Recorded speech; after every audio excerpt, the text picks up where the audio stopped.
whoever's watching, can you make sure my volume's working?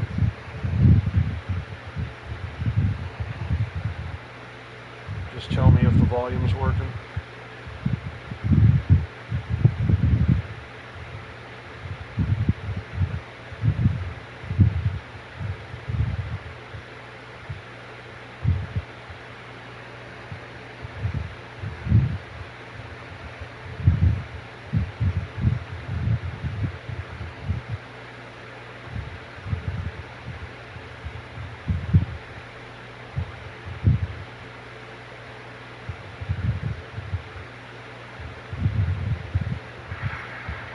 Volume working?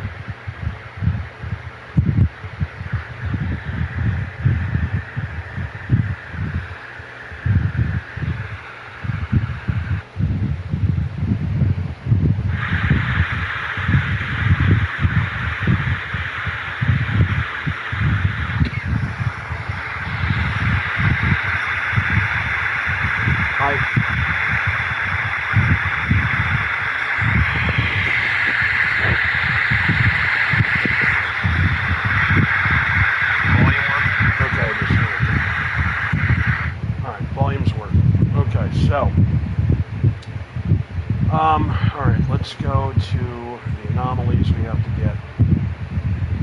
But actually, before we do that, we're going to go over Mayu here.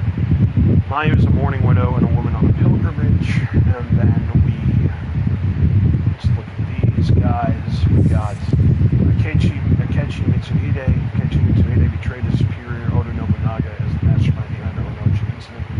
In the end, Mitsuhide's actions served neither his people nor his own ambition, and his reign ended almost as suddenly as it began. And then the Shinbakufu killed Naoi's father and sold a box, though each member has their own motivations. They rally behind the principal cause of keeping their prize, whatever may be decided. So that is that. We have Hosokawa Tama, the mysterious woman known as Silver Queen, is Hosokawa Tama, daughter of the traitor Mitsuhide. She was forced to collaborate with the Templars and gained a reprieve from Yasuke when she helped him track down the nefarious Ninokaro. And then Ninokaro, an odious figure from Yasuke's past. Ninokaro was the Portuguese Templar who was responsible for the death of Yasuke's mother. Yasuke confronted him at Takeda Castle and put an end to his ruinous ambitions. So that is that. Go in here. Let's do these, and then we're going to read about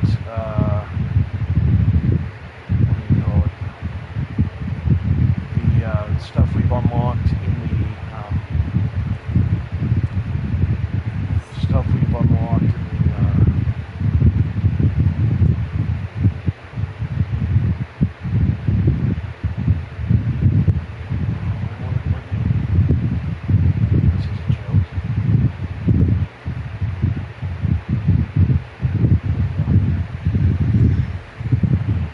in the codex, because there's a bunch, and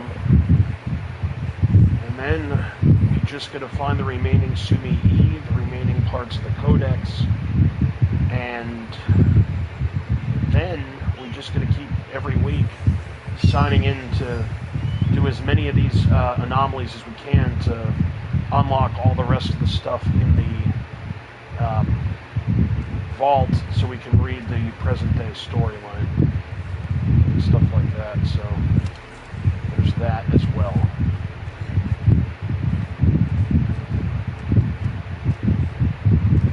But we are basically almost done with this game. Completely. How do I get in here?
fast traveled for like 70% of last night's stream and this stream, and I just will not change the season. I need it to be spring so I can get the Sumi painting, and then summer again, and then everything else. A few Sumi paintings away from being done with those.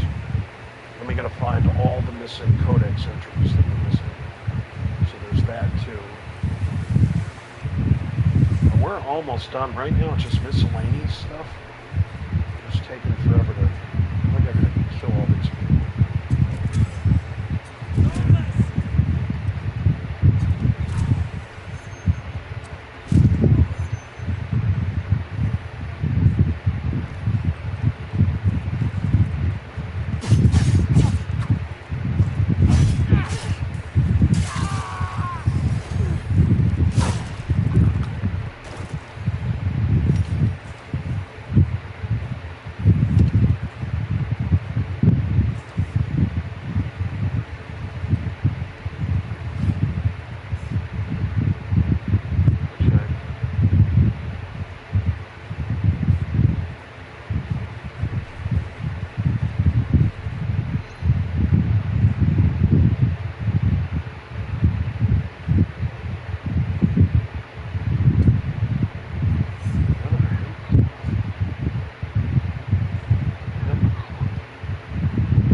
There we go, finally. Is it spring yet? Or is it still going to say it's winter? To me, this still looks like winter time. Yeah, it's still winter. Okay.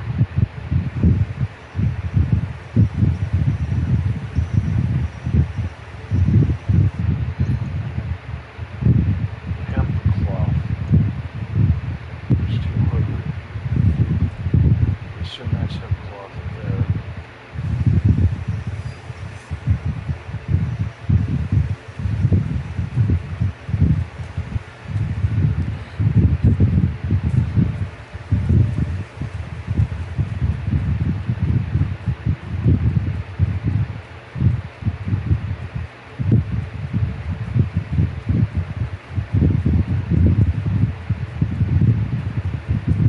This will do it for this one mission, I think.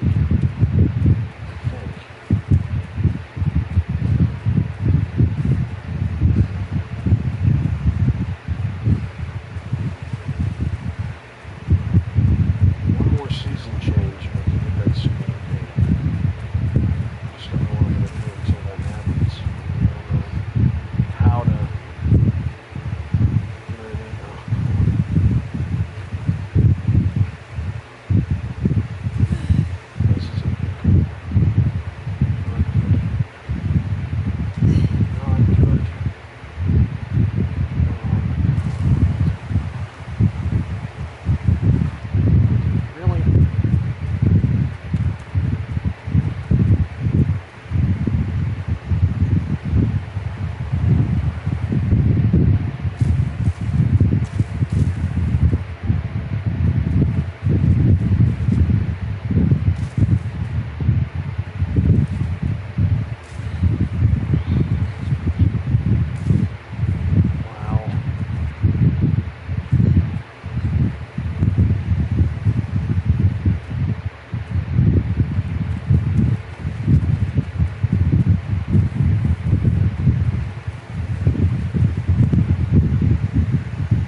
Nuno Caro, a ruthlessly ambitious Portuguese man and member of the Templar Order. Caro was sent to the Far East in 1560 to secure the Japanese imperial regalia for his foreign masters.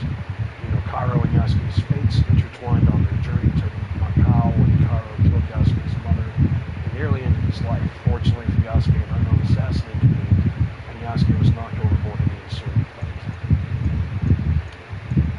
Outfits. Outfits we got. Oh my god.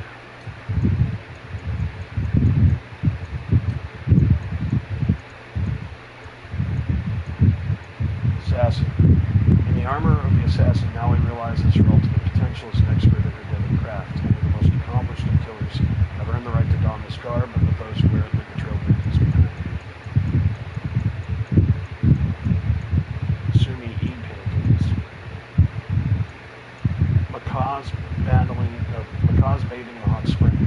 An ink painting of 3 macaques lounging together in a warm bath. During the cold winter months, macaws will frequently spend their daytime hours sitting in the warm waters of the months or volcanic heat or hot springs. Returning to the security of the forest in the evenings, these hot spring baths help them stay warm and reduce stress. Legendary wise macaws. An ink painting of 3 wise and mysterious macaques posing with hands obscuring their eyes, ears, and mouth. The maxim, see no evil, hear no evil, speak no evil, arrived in Japan. It was translated as Mizuru, Kikazuru, Iwazuru, since the sound Zaru is a modified pronunciation of the word Saru, or monkey. The phrase blossomed into a pun in Japan, and the image of monkeys covering their eyes, ears, and mouths became a visual representation of the concept.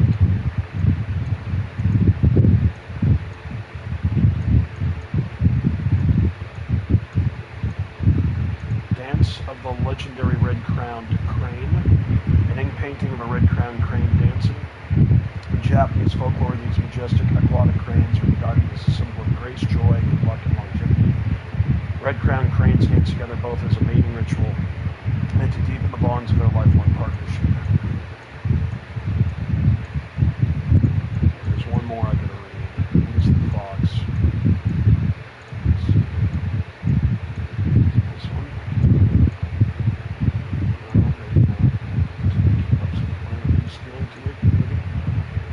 Painting of an adult tanuki sneakily stirring a bird's egg for its next meal. The tanuki, also known as the Japanese raccoon dog, is an omnivore, meaning that its diet consists of both plants and animals. This includes fruits, insects, small rodents, and of course eggs.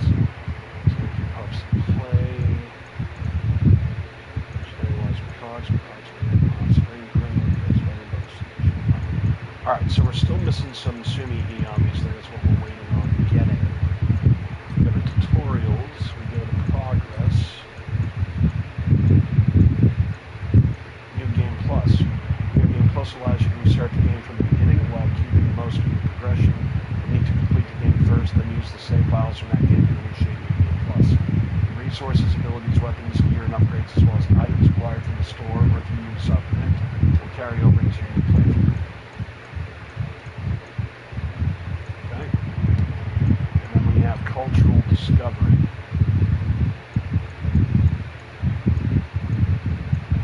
Historical characters are one away from completing that. Keiichi Mitsuhide. Keiichi Mitsuhide is best known for rising against his lord Oda Nobunaga and forcing the latter to commit suicide in the Honnoji Temple in 1582. His attempt ultimately ended in failure as he was defeated a few days later by Hideyoshi and killed during his escape. A warrior of obscure origin, Mitsuhide was first in the service of the Asakura before joining Nobunaga. He gradually rose in the military hierarchy of the latter's vassalage to become one of his main generals by fighting in places like Tamba. Nobunaga gave him the fief of Sakamoto Castle near Lake Biwa. Several hypotheses have been made regarding the motives for his betrayal, but nothing is really clear. He is said to have blamed Nobunaga for the execution of his mother, whom he had entrusted as a hostage to Hantano Hidehara. However, this story does not appear in any reliable historical document. What is certain is that his revolt was poorly organized. He had few allies, and all those he contacted to rally to him remained passive. As a result, he was defeated at the Battle of Yamazaki by Hideyoshi, who in the meantime had masterfully made peace with the Mori, returned to the forced march to Kyoto, and received reinforcements from Oda Nobutaga's troops who were in Osaka. Ultimately, Mitsuhide's uprising lasted only 13 days. Hideyoshi took Sakamoto Castle, and Mitsuhide's relatives had taken refuge. descendants were exterminated, except for his youngest daughter Tama, married to Hosokawa Tadeoki, who remained loyal to Hideyoshi. She converted to Christianity shortly after and is known in history as Hosokawa Gracia. Akechi Mitsuhide perfectly embodies the figure of the warrior traitor to his suzerain, yet in Tamba we had some successes. He undertook reforms that generally improved the lives of the population and contributed to ensuring him some local popularity, notably development work along the region's rivers to prevent flooding and improve harvests. He also reduced the peasants' tax burdens and generally ensured good governance of his province when he was in charge. He was also a cultured man, skilled in composing poems, particularly poems Renga. He was also versed in the tea ceremony Cha no Yu, so appreciated by Nobunaga. Alright, we got Toyotomi Hideyoshi. Hideyoshi, the second great unifier of Japan in the late 16th century, rose from humble origins as the son of a mere foot soldier to the highest echelons of the state. Despite his small stature and deformed hands, Hideyoshi possessed extraordinary military and political intelligence, which caught the attention of Nobunaga during his service. Nobunaga, who held Hideyoshi in high regards, nicknamed him the monkey or the bald rat, and entrusted him with part of the Asai's assets in Omi, and later with the command of an army tasked with conquering western Honshu. In the aftermath of the Honnoji incident in 1582, Hideyoshi astounded everyone by swiftly negotiating peace with the Mori and marching on Kyoto to crush the traitorous vassal Akechi Mitsuhide. This marked the beginning of Hideyoshi's unstoppable ascent. He eliminated his rival Shibata Katsui and sidelined Nobunaga's son Nobukatsu, securing prestigious positions from the imperial court and adopting the surname Toyotomi in 1586. Following several victorious campaigns against the Nigoroji and the Chosokabe of Shikoku, Hideyoshi allied with the Mori to subjugate Kyushu in 1587, during which he enacted the first anti-Christian measures. In 1590, he targeted the Hojo and the Kanto region, destroying their power and entrusting the area to Tokugawa Ieyasu, thereby unifying Japan under his rule. Hideyoshi commissioned the construction of Osaka Castle, conducted a comprehensive land survey, initiated the sword hunt, and separated warriors from peasants, laying the foundations for the future Tokugawa system. However, his two military campaigns in Korea in 1592 and 1597 ended together.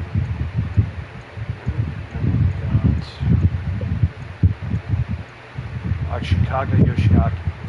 Yoshiaki was the 15th and last shogun of the Ashikaga dynasty. He was the third son of the 12th shogun Ashikaga Yoshiharu, and was not destined for a political career, and had become a monk in Kofukuji in Nara. His brother Yoshiteru succeeded his father, but was assassinated in 1565 by the lords Miyoshi and Matsunaga Ishihari, who put forward a cousin, Yoshihide, who became the 14th shogun. However, the latter was completely powerless without any possibility of freeing himself from his protectors. Yoshihide was defeated by Oda Nobunaga, who entered Kyoto in 1568, and then pushed Yoshiaki to take the head of the shogunate. Yoshiaki reigned as shogun until 1573, when his relations with Nobunaga deteriorated. An alliance between several great lords, including the Mori, the Takeda, and the Asakaru, to support Yoshiaki failed, and Yoshiaki was driven out of Kyoto by Nobunaga. This event marked the end of the Muromachi shogunate. However, it should be noted that Yoshiaki then lived a difficult existence before taking refuge in Bingo at Tomo, near present-day Hiroshima, under the protection of Mori Teramoto for several years. It should be noted there was also the shogunal government of Tomo, a completely fictitious government without any grip on reality. Akechi Mitsuhide, who counted on Yoshiaki's help during his rebellion in 1582 against Nobunaga, but his failure sealed the definitive political end for Yoshiaki, who resumed his remote monastic life with the support of Hideyoshi. It is interesting that Hideyoshi proposed to Yoshiaki to become his adopted son, with a view to becoming shogun, but he refused. Hosokawa Gracia. Hosokawa Gracia was one of the highest esteemed ladies of her time who converted to Christianity. The future Gracia began as the young Tama, the daughter of Akechi Mitsuhide. In 1578, at 15 years old, she was married to Hosokawa Takeyoki.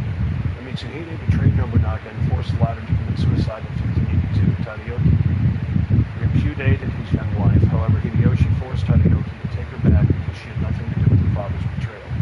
In 1587, Tama converted to Christianity and was baptized, taking the Christian name Gracia. She also had her children baptized, which angered her husband, who wanted her to renounce her actions. This was, however, in vain. Gracia was considered very pious, and Takeyoki had resigned himself to his wife's fate. In 1600, Gracia's life changed. Her husband fought on the side of Tokugawa Ieyasu, but she fell into the hands of her clan's opponents, then in the service of Ishida Mitsunari. He wanted to make her a hostage, probably to neutralize Takeyoki. She was ordered to leave her residence in Osaka to go to the castle, but she refused, and it was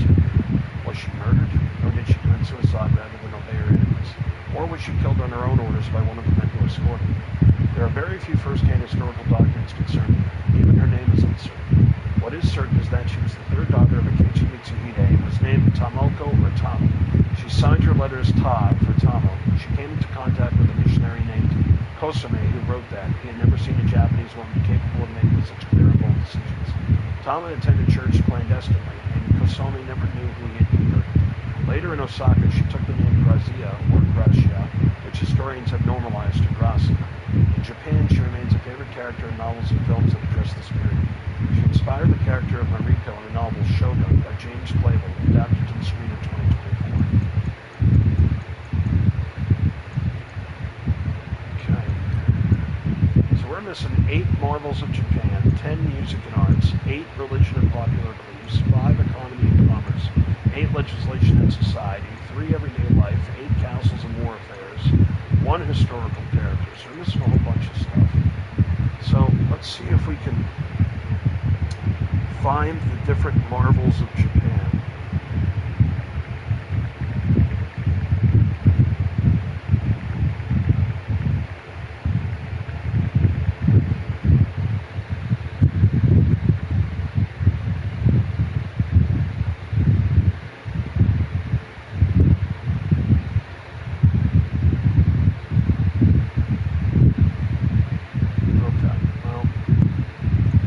Discoveries. Yeah. There we go. Marvels of Japan.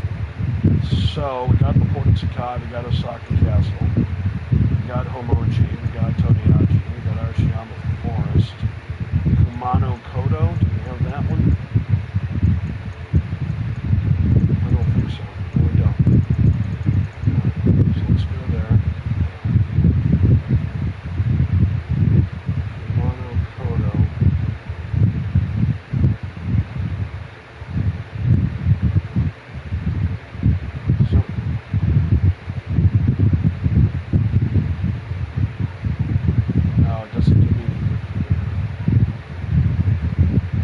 Oh, I see what's going on.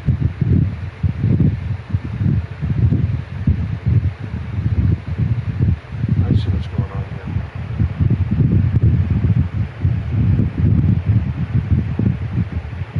Zamisetsu.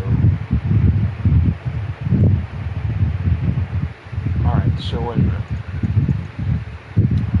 Port of Sakai, Osaka Castle, Kotho Nagan, Sumiyoshi Shrine. We got that. Tennoji Temple.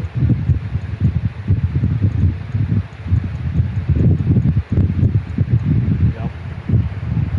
Nishinomiya Shrine. Yep. Japanese maple. I don't think we have that.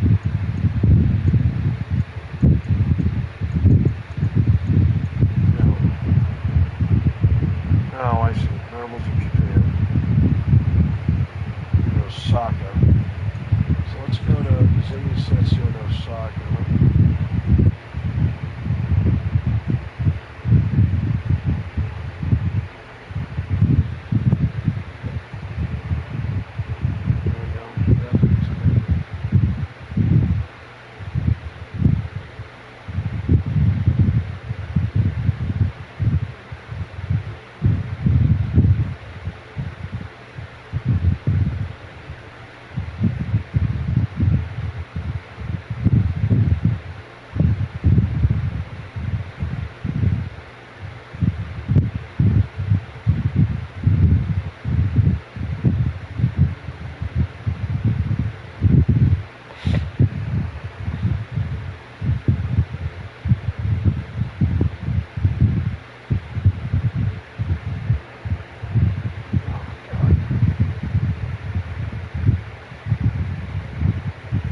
Various species of trees can be found, such as the Japanese beech, katsura, Japanese hornbeam, Japanese cherry, and Japanese maple. Contrary to what one might think, some trees in Japan retain their bright red leaves all year round. A notable example is the Acer palamentum, commonly known as the Japanese maple. Although many associated spectacular foliage with autumn, some varieties of this tree display red leaves in all seasons, adding a timeless touch of beauty to gardens and landscapes. Okay, so we got that.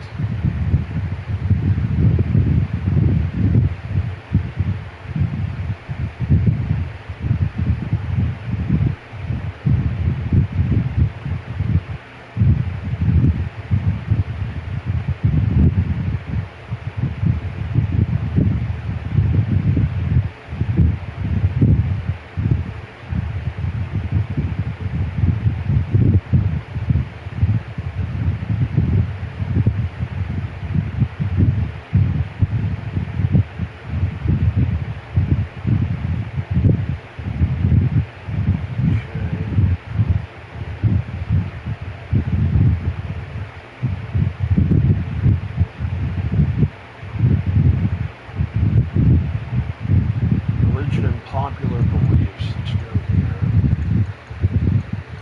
We have Honganji. Yep. We have Tori. Yep. Let's go to Economy and Commerce. We have Commerce and Crafted Sakai. Yep.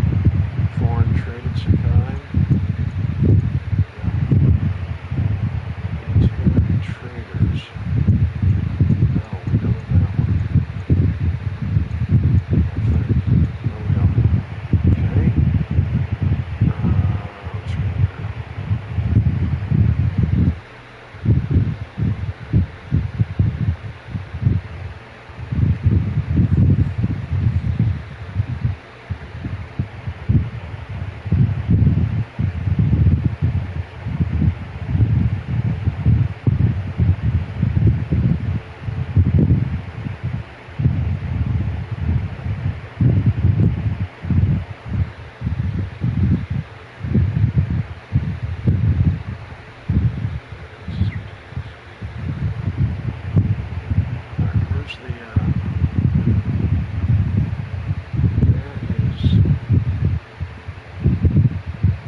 Traders traveled within specific areas, now Wabari, where they could enjoy safe routes and privileges guaranteed by their guild.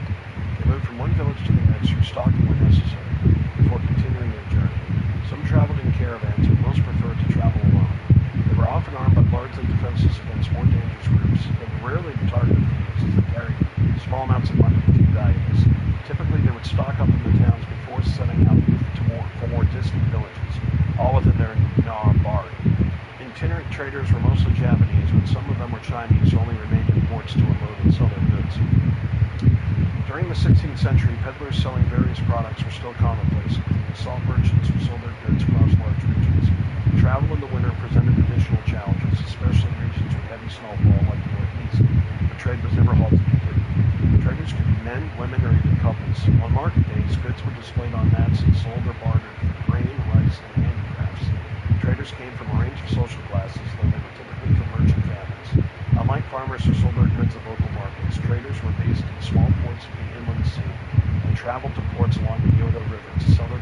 wholesalers who held a monopoly on salt sales in cities, especially in Kyoto. All right.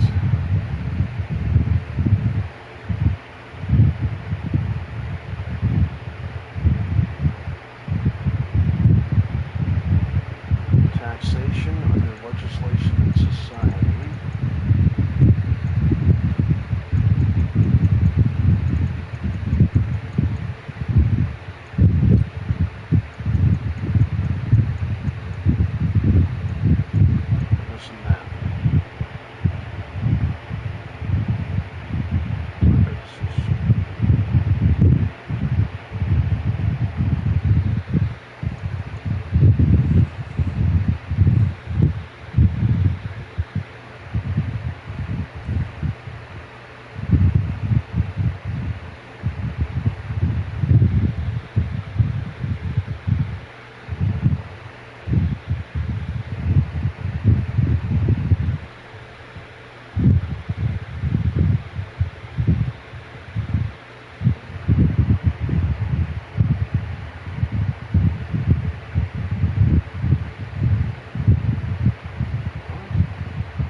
Taxation. With respect to rice or cultivated fields, taxes are set according to the expected crop yield. In years of poor harvest, peasants demanded reductions or exemptions from the lord, who was typically a vassal or sub-vassal of the daimyo during the 16th century. Around Kyoto, the large temples or aristocrats of the imperial court continued to collect tribute from the small lands alone.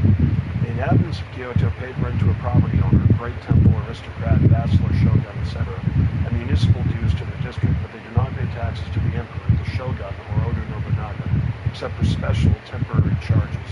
When merchants or artisans formed a guild, they pay taxes to their protector. There is less information about tax policies in other cities, nevertheless, it can be surmised that they were similar to Kyoto. Taxation also extended to important roads and waterways. On these transit systems, it was both secular and religious authorities who installed tolls in the 15th century, some of which still existed at the end of the 16th century. Port taxes had existed since the 12th century. Large temples and aristocrats of the imperial court had the right to collect them. By the 16th century, this right was also claimed by regional warriors. Okay. Next up, the Portuguese. Got them. Independence and culture at Sakai. Got it. Castles and war affairs. We're missing, or do we have Caputo? We do. Nanotsamutsu incident.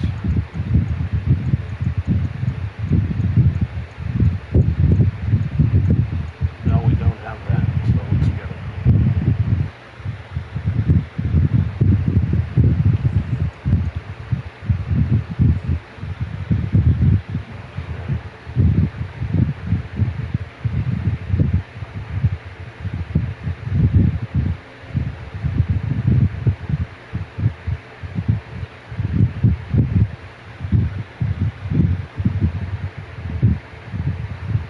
So I think we're still in Tatsuki.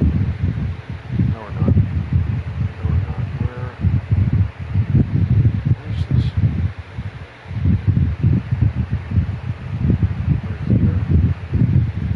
And it's right here.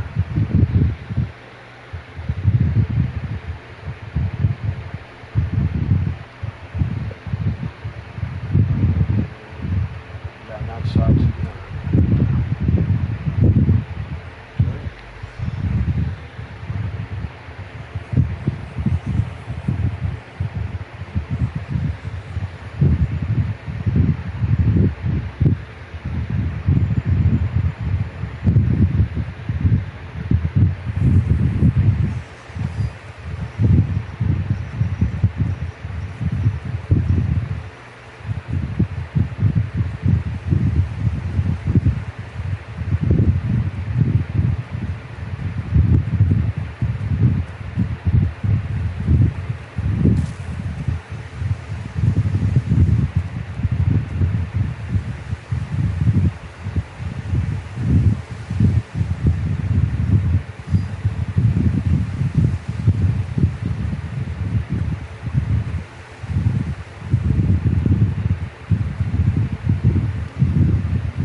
Nanatsumatsu incident. In 1579, Oda Nobunaga and 36 people from the immediate family of Araki Muchirage, Arakai Murashige, and his relatives beheaded in Kyoto.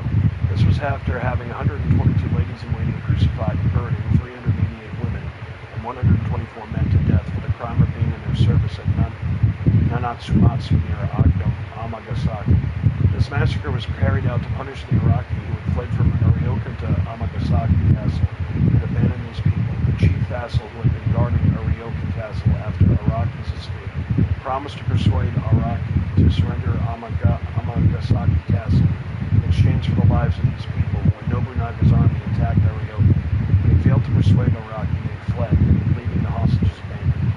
It was Nobunaga's style to proclaim the corruption of enemies as he did for the monks of Ryakyuji on Mount Hiezo, and the members of Ikki of Nagashima in Ise province. Nobunaga used this technique to expose the inability of his enemies to protect their vassals and the inhabitants of their territory.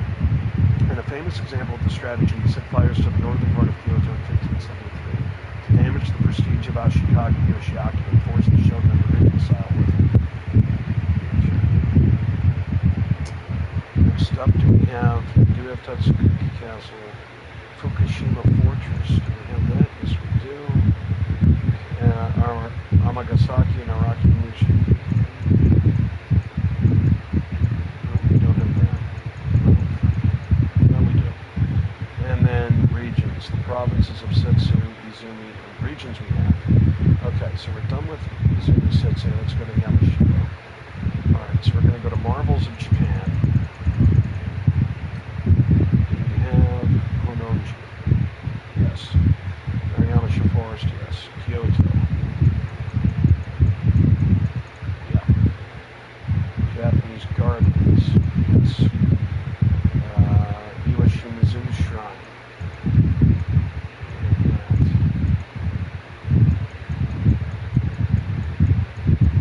Yes. Okay, music and arts. Yep. Video painting, yep. Music and theater, Japan, yep. No theater, yep. Religion and popular beliefs. We have Christian with a K, I don't think so. Now we do. Kagura, Dancing to the Gods, yep. Yokai.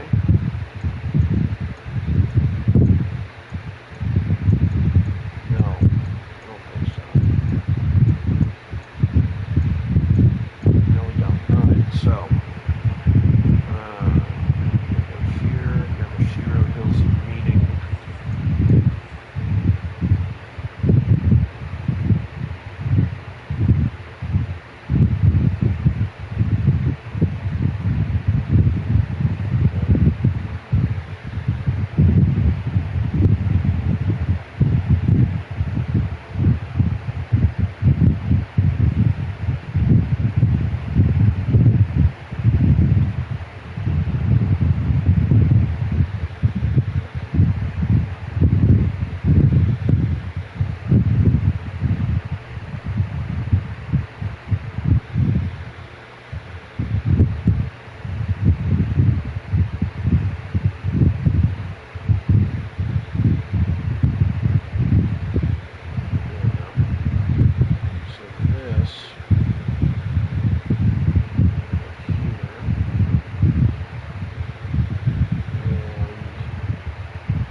preserved through copies.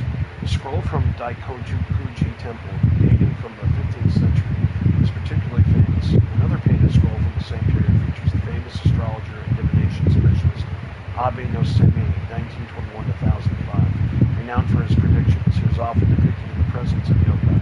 However, it was especially during the Edo period from 1603 to 1867 that yokai became the subject of structured reflection in true encyclopedias of yokai, and several volumes were created. With works like My Neighbor Totoro 1988 and Spirited Away 2001 by Hayao Miyazaki, yokai made their grand entrance into animated movies. Since the late 20th century, yokai have occupied a prominent place in the imagination of teenagers, including those in Western countries, with frequent use of their figures in manga, anime, and video games.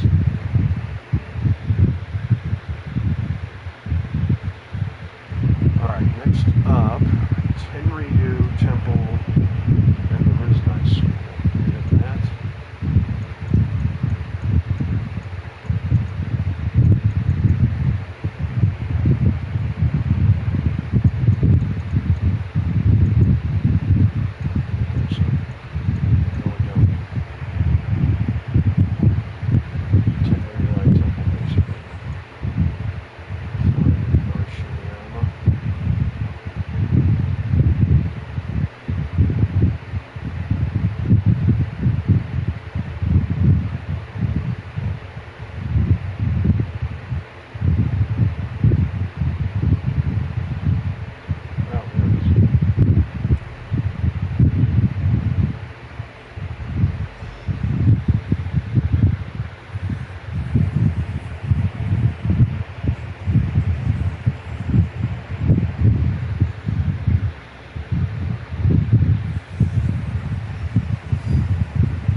Temple and the Rinzai School.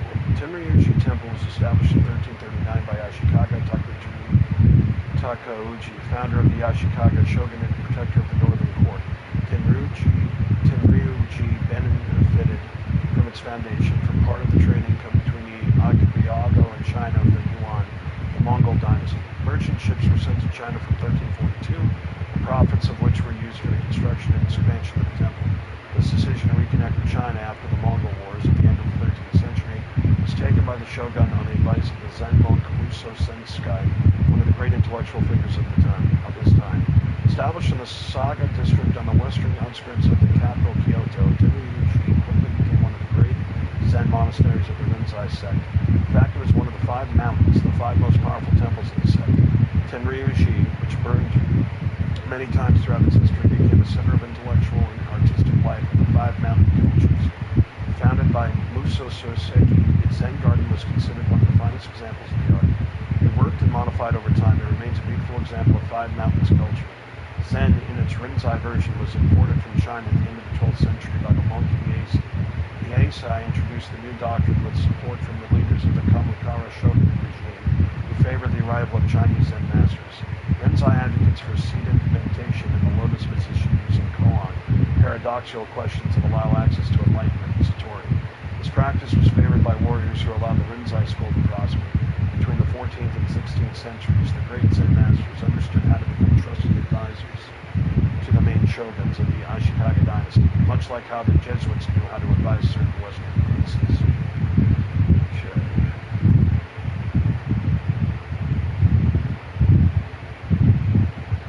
Alright, next up, do we have the Oyamazaki oil production? Let's see. It does not look like it. No, so let's do that. Oyamazaki Village. So let's find that.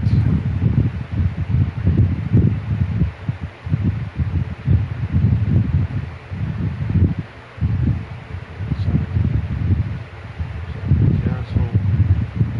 Oyamazaki Village. It should be around here somewhere.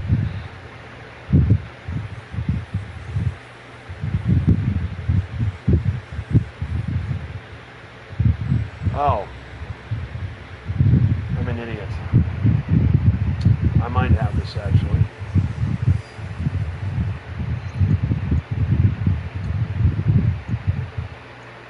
Economy and commerce. We do have it.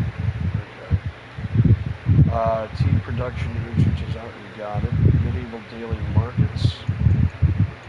We have it. Shogun legislation and society. Yep. The emperor. We do not have that, so let's do that.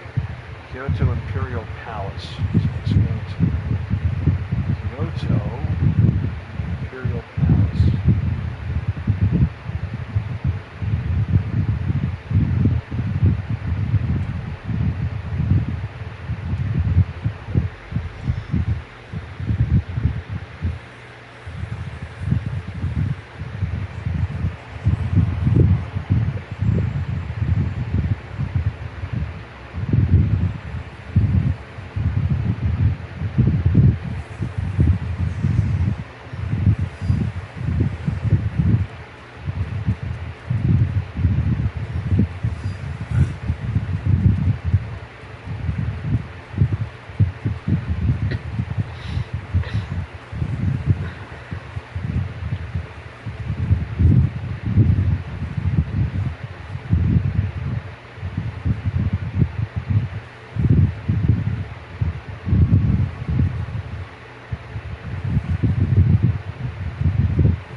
Japanese monarchy is headed by a figure who has been called many things throughout Japan's history.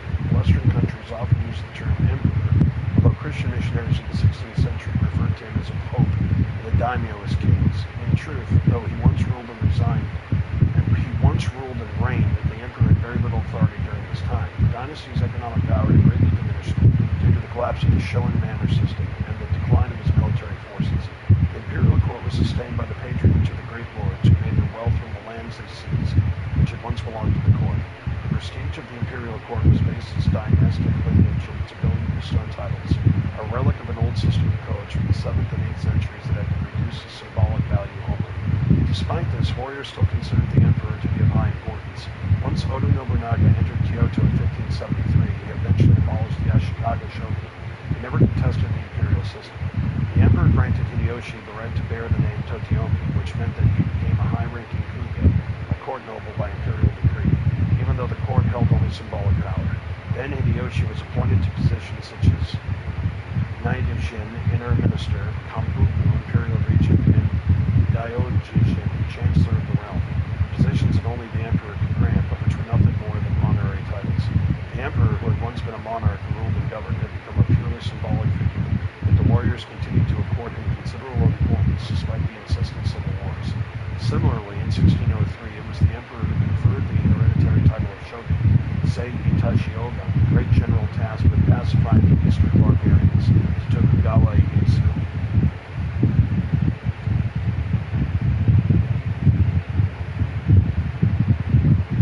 Basics of education. Okay, so everyday life.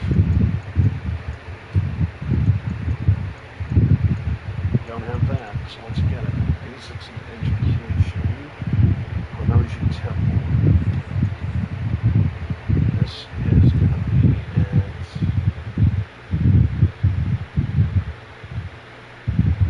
Kyoto Honpoji Temple.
Sometimes with the help of a tutor if the family had the resources.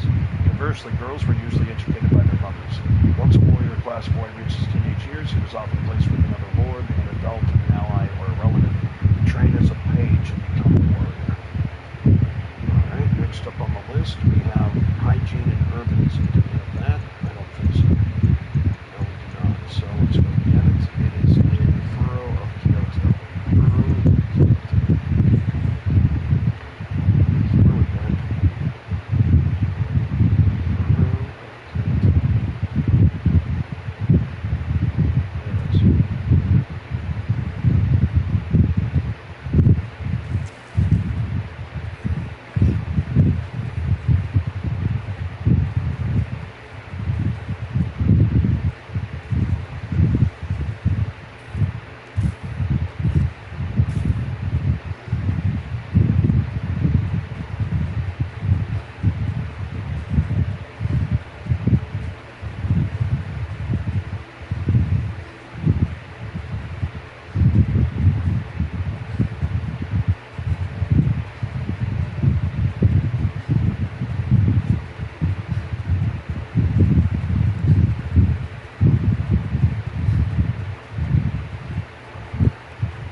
provided access to community wells and latrines. Ichi-Chodani's design exemplified a new relationship to the concept of hygiene, a strategy that spread throughout society, particularly in new towns developed in the 16th century. At that time, latrines were used to store manure. They were pits dug into the ground and pumped out on a regular basis to fertilize the surrounding fields. This type of latrine was likely created around the 14th century, when widespread use of double cropping increased the need and popularized the use of manure as fertilizer. In the 16th century, Louis Fraz recorded that peasants paid to buy block pieces from urban latrines, and during the Edo period, the sale of feces from rented communal latrines was an important source of income for landowners.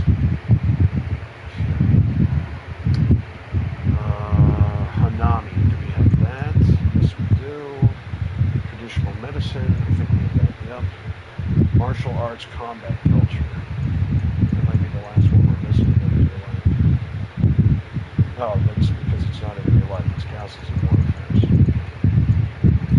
Oops. Martial arts. Yep. Shoryuji Castle. Yep. The Battle of Yamazaki. I should have that too. Imagine. No, I don't.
Oh, because I'm looking for the Battle of Yamazaki. That's why.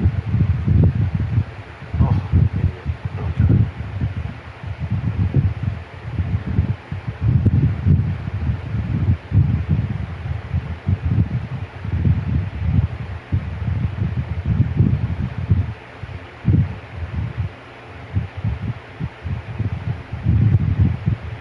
Okay, so let's go back to the map.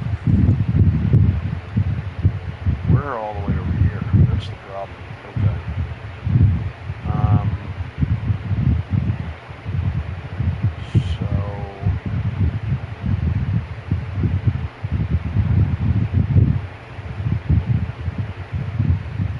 Let's go to the castle. This is, yeah, it's right here. Okay. So somehow,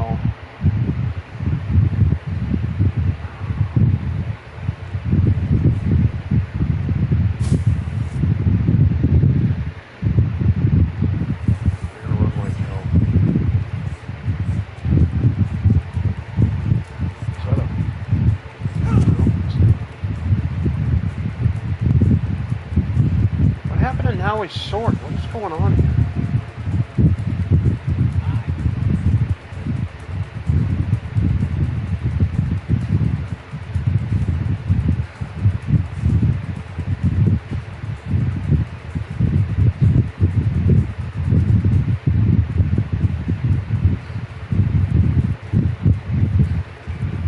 There it is, right there. Battle of Yamazaki. Following the assassination of Oda Nobunaga, Ieyasu Mitsuhide aimed to take his place as the foremost warlord of Japan. However, Mitsuhide lacked support from the influential parties that were necessary to consolidate his power. With the support of his allies and those under his command, he began to waver as Hideyoshi gathered his army to avenge Nobunaga. Mitsuhide had approximately 10,000 men against at least twice as many, around 20,000, 40,000 men in Hideyoshi battle. Mitsuhide believed he could gain the upper hand by taking control of Mount Tenozan. He managed to lead his men across a narrow pass with the goal of establishing his position between Tenozan and the Yoda River. However, Hideyoshi arrived first with his troops, forcing Mitsuhide to abandon his strategy. Instead, he took up a defensive position on the opposite side of the small river that exposed his left flank. Iwa Nagahide and Oda Nobunaga, having joined their forces with Hideyoshi, took advantage of Mitsuhide's compromised position and pressed the attack. Mitsuhide's forces crumbled under the assault from their combined armies, and within 2 hours his men were either dead or in retreat. Ieyasu Mitsuhide fled alone to Omi province and was killed by commoners or bandits. Okay. Next up, we have education of samurai children. That one.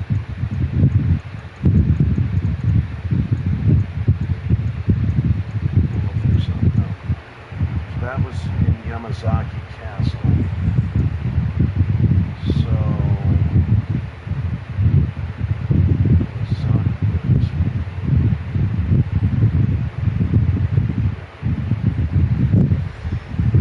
figure out where this is.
Takun family teaching precepts from the mid-16th century. The Tokitaka Kakun is clearly stated that a warrior's child, a boy, was first mastered letters, reading, writing, missives, and calligraphy.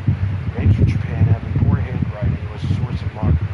Additionally, a variety of other activities were taught, including archery, horseback riding, arithmetic, elements of medicine, poetry, singing, playing the flute, and tambourine. Ball games, basket weaving, flower arranging, the art of war, and sumo, to name a few. Learning literature was prioritized even among young warriors. Despite the very warlike atmosphere of the 16th century, education was not solely focused on combat and war.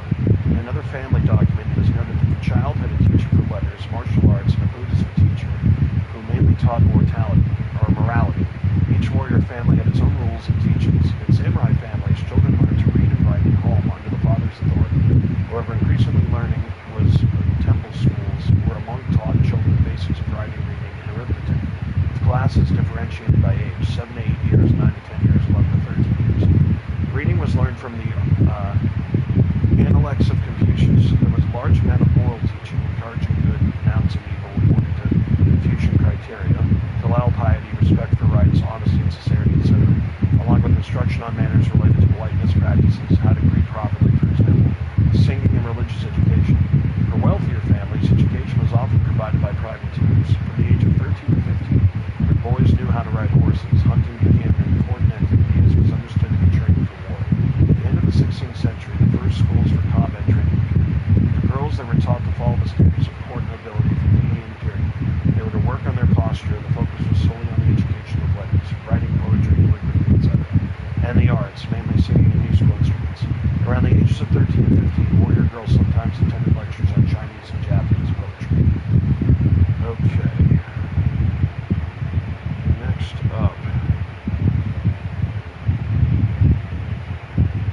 we have Yamashiro. Again, we got that. Historical characters, Kanu and Toki.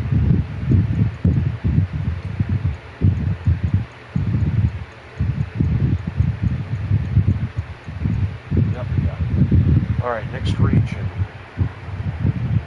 We have, let's go all the way to Marbles of Japan. We're looking for the Shirihagi Shrine. Got it. Azuchi Castle. Got it. Chikubushima.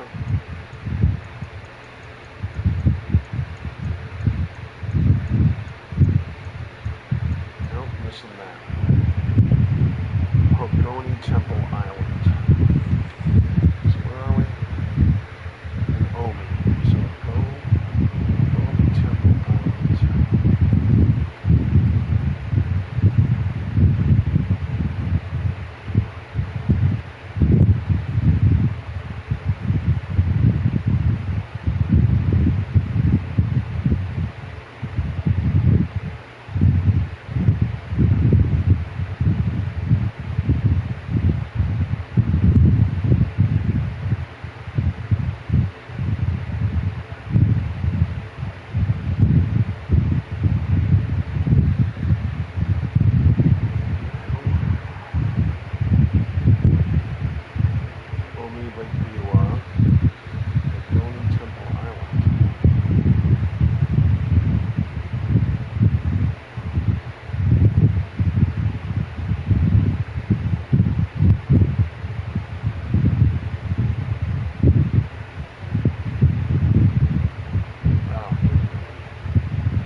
It's here somewhere. Just an idiot. I can't. So it's next to a house.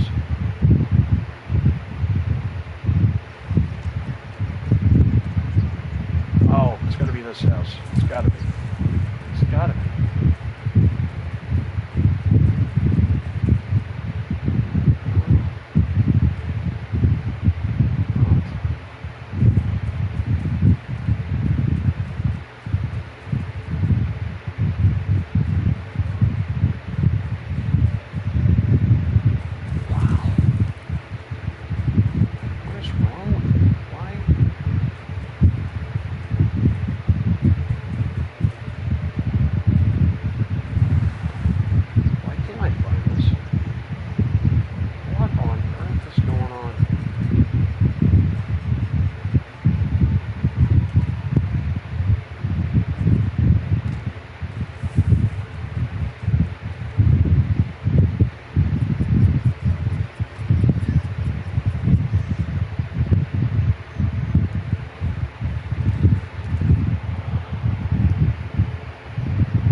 It's right. Okay, wait a minute.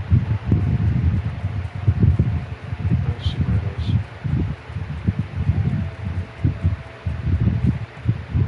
It should be right here, but it's not. Which is very strange. Is that it?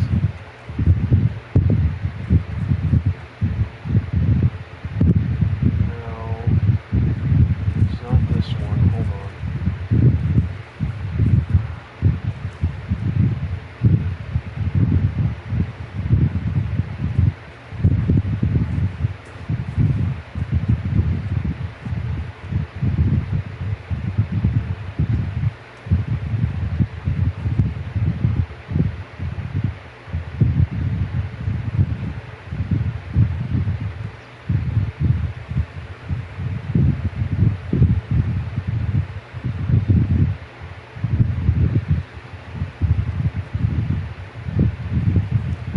This is ridiculous.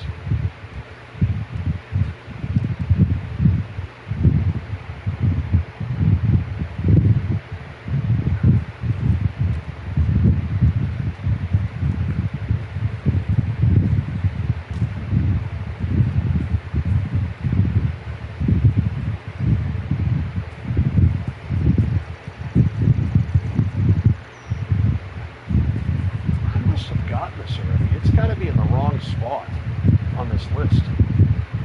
It has to be. Right?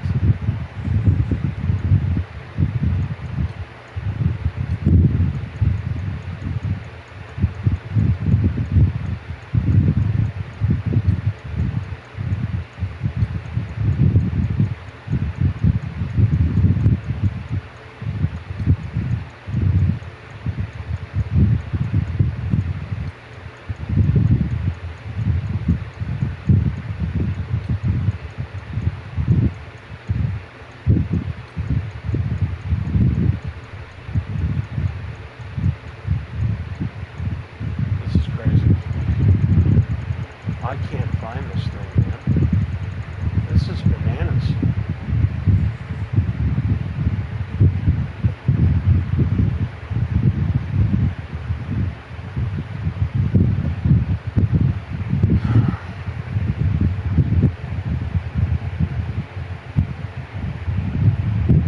It's the first.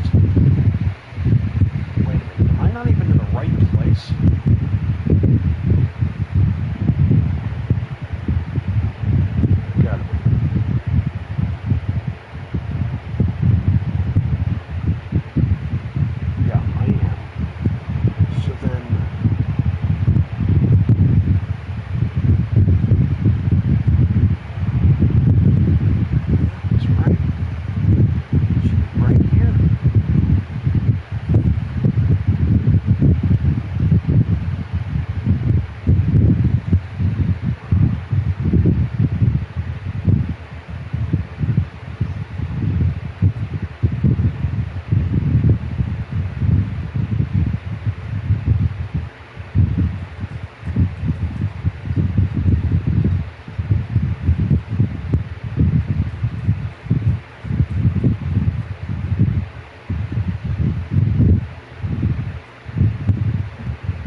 find a house that...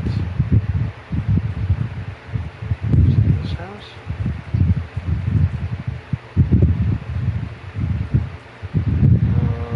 No.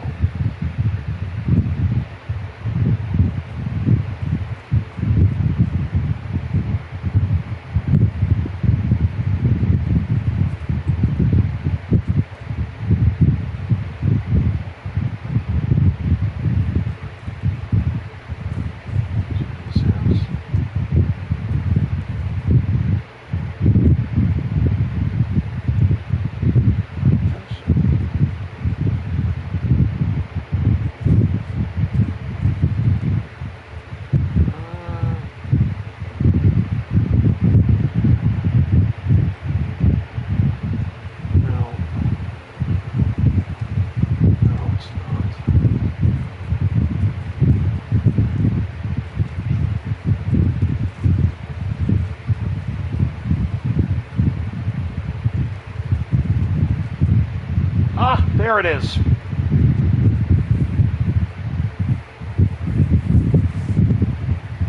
Thank you, Lord. Alright, Chikubushima. Chikubu Island in the northern part of Lake Biwa with a circumference of barely 2 kilometers. The entire island is made up of granite monoliths and is surrounded by steep rocky walls. The island has been the object of worship since ancient times. Chikubushima being a sacred place where Shintoism and Buddhism were united.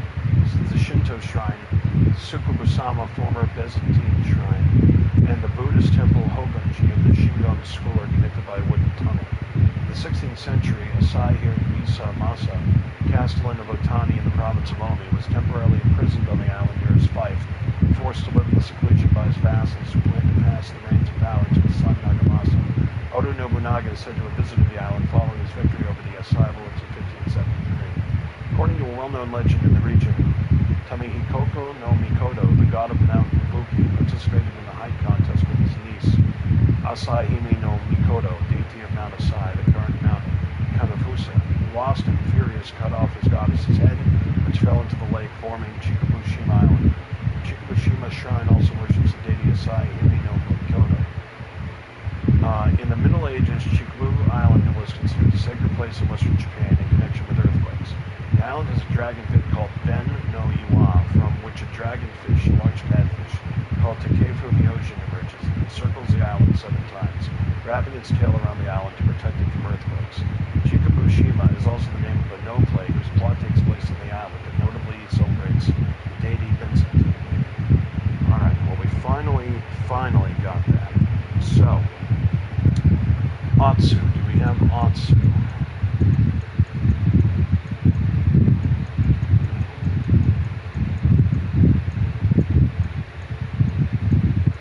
No, we do not. Mouth of Seda, the rice shipyard. Okay. Mouth of Seda. Rice shipyard.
certainly the most famous. Atsu was originally a common word for large port, a place name that existed all over Japan. Omi's Atsu is particularly significant because it serves as an outer port to the capital, allowing goods from Omi as well as regions across the Sea of Japan to be transported to Kyoto via the Lake Biwa waterway.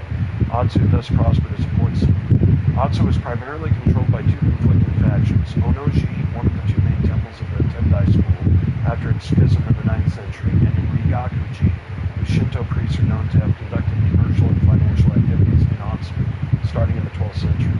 There are many warehouses that facilitated the transport of goods across Lake Biwa to Kyoto, as well as transporters loading and transporting goods on horseback that regularly use the route through the mountains to the capital. Oda Nobunaga, recognizing the economic power and importance of Atsu, received a reward from Ashikaga Yoshiaki after visiting Kyoto within 1568, and attempted to add Atsu under his direct jurisdiction, along with Sakai and Kuratsu. Okay, perfect. Next up, we got music and arts. Calligraphy, we do not have, so let's find it. Suchi. Let's go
from Chinese characters, the kanji, and was influenced by the styles of both the Korean and the Chinese. The Japanese style began to distinguish itself as early as the 9th century, and by the 10th century, the Wei style of calligraphy developed. Weiyo displayed characters in a smooth, fluent form while harmonizing the kanji with the hiragana, the newly established phonetic alphabet. Many calligraphers were the descendants of Fujiwara no Yukinari, the greatest calligrapher of that time. Their calligraphy style, known as Seizonji Ryu, became the predominant trend of the imperial court. During the 13th and 14th centuries, a new and distinct style, influenced by the Chinese calligraphy at the time, was taken up by priests traveling frequently between Japan and China, and was widely used in Zen temples. In the 14th century, a member of the imperial family named Sonnen, who became the head of Inryaku-ji Temple, developed a style of calligraphy known as Oiri, which incorporated elements of Zen with the Seizonji style. This new style had a major impact on calligraphy and was used extensively in the official documents of the Muromachi shogunate.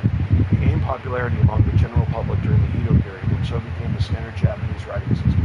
In the 16th century, the Ryukyu Islands, which were considered a foreign language again at the time, adopted the Ori-Ryu style for official documents and stele inscriptions. Okay, so we're good with that. Now, Biwa. We have that. So let's go to Biwa. Mount Hiei and Sakoji. Mount Hiei and Sakoji.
Central Asia and Persia, the biwa is a type of short-necked lute that was introduced to Japan by the way of China in the late 7th century, early 8th century. It is an instrument with 4 strings, or on rare occasions 5 strings, that the musician strikes or plucks with a wooden plucking. The sound box is thick, flat, and shallow. The neck is 4, sometimes 5 high, and non-removable frets. The head is bent backwards at a right angle to the neck. In ancient Japan, the biwa was used as an instrument in the imperial court for playing music called gagagi. The instrument was played by aristocrats, some of whom were considered virtuosos.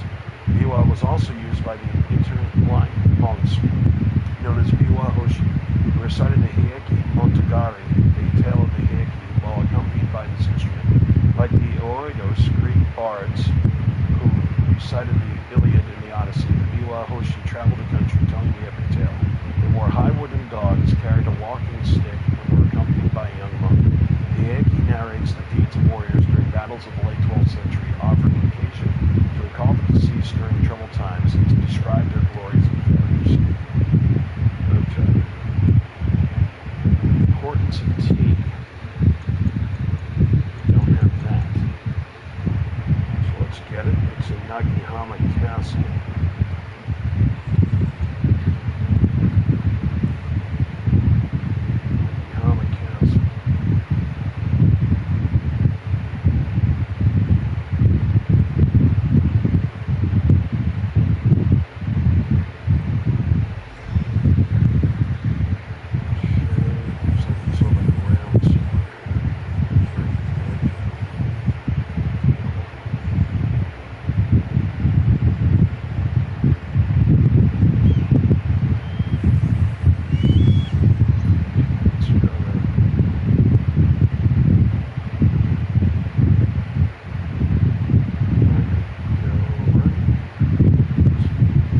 Alright, the importance of tea. Although the tea plant grew wild in the archipelago, the custom of drinking tea spread to border districts during the Nara period. The court even required some provinces to pay their taxes with tea leaves. The monk Isai, 1141 to 1215, founder of the Rinzai school of Japan, brought a new kind of tea that could be consumed after brewing. Tea became popular among the monks, who eventually grew tea near some of the larger monasteries. By the 14th century, the practice was so widespread that it led to an increase in tea production. Kaya tea houses were established along the roads from near religious sites for pilgrims, where travelers were served tea, sometimes with rice cakes. From then on, dual tea traditions were born. Wealthy warriors entertained in large, well-decorated halls. They played tasting games where guests could win magnificent gifts if they correctly guessed the tea's origin. Meanwhile, working-class tea gatherings were more friendly and informal, often accompanied by a feast. These casual events, yuriai, became quite popular among the upper middle class in cities like Sakai and Kyoto in the 15th and 16th centuries. The great tea masters who succeeded Noami, 1397 to 1471, Murata Shoku, 1423-1502, Takeno Ju, 1502 to 1555, then Sendo Ryuku, 1522 to 1591, elevated and formalized these events into an aesthetic ideal, combining fellowship with observance of the rules. Tea instruments became a popular collectible among wealthy connoisseurs. In fact, the best gift one could give to Oda Nobunaga to win his favor was a rare beast used for tea. Alright, now let's go to... Why don't I have a sword? What's going on here?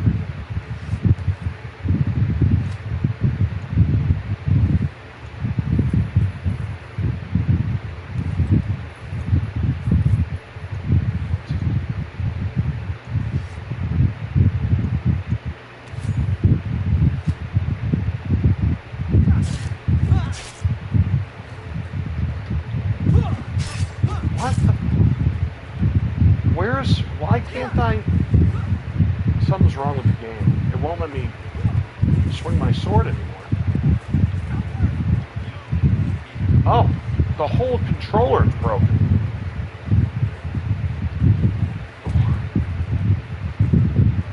This is interesting. It won't let me dodge. It won't let me swing. It won't let me... Is the controller broken? Wow. This is nuts.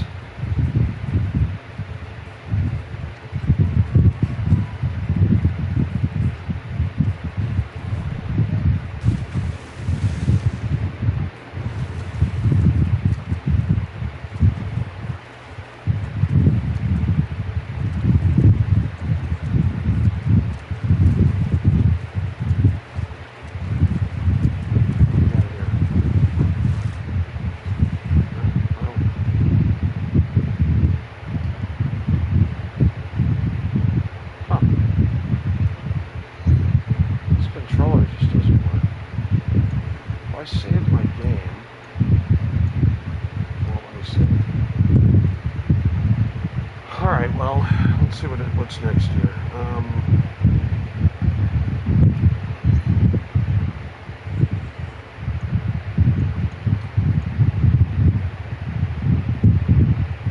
Religion and popular beliefs.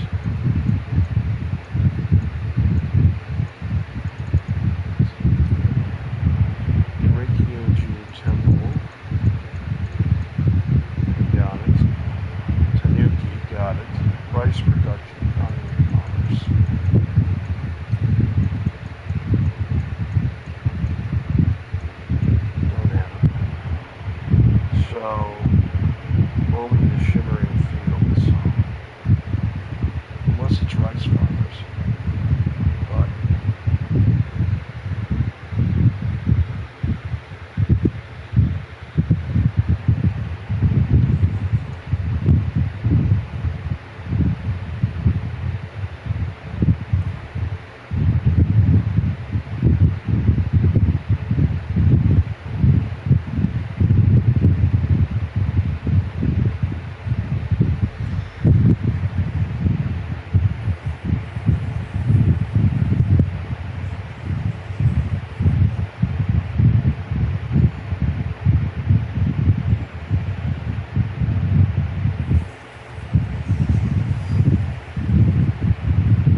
I think I have this because it says rice farmers, which isn't an option here, you know what I mean? So I don't know.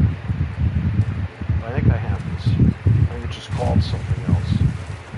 But we'll see. Maybe I don't. Maybe I do not. But I think I do.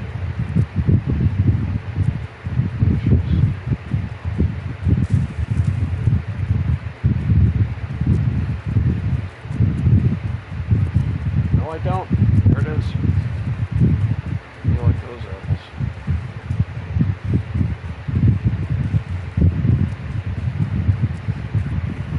Alright, rice production.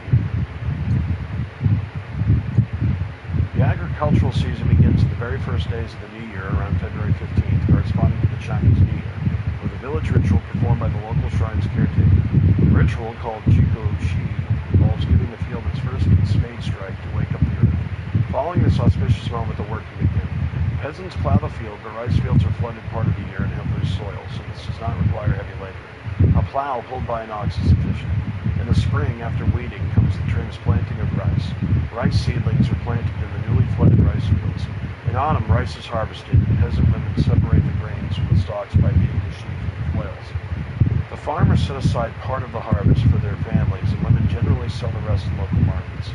Rice was a versatile product widely consumed as grains, rice cakes, mochi, or sake. Occasionally it was used as straw to make hats, raincoats, mats, tatami mats, and other items. Finally, rice was also considered to be the best for tax purposes. Rice was stored in the lords' castles or the merchants' warehouses, while peasants stored it in barns near their home. The lord's share served as payment to their samurai who owed five rent. Part of the rice harvest was brought by merchants who sold to the major markets across the country. There were many local markets similar to Otsu. However, the Osaka market, established in the 17th century, would become the most important market for the rice trade. Alright, next up we got legislation and society, Ashigaru, got it. Azuchi Monomoya period, yep.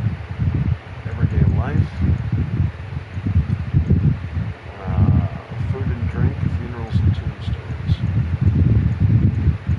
That's the one we're missing, food and drink, Nagahama Castle.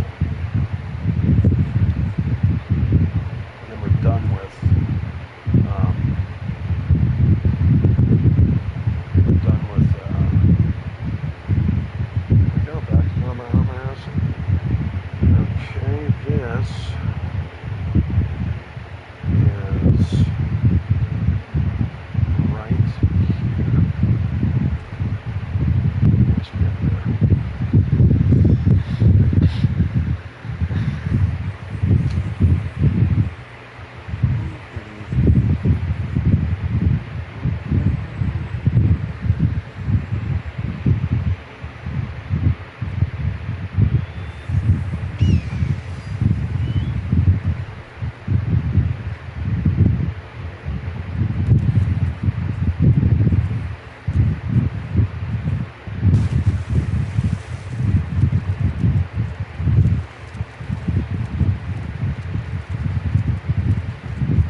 some reason the controller just doesn't work anymore.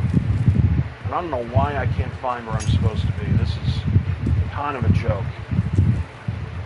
Like, is it in here? Let me even go in.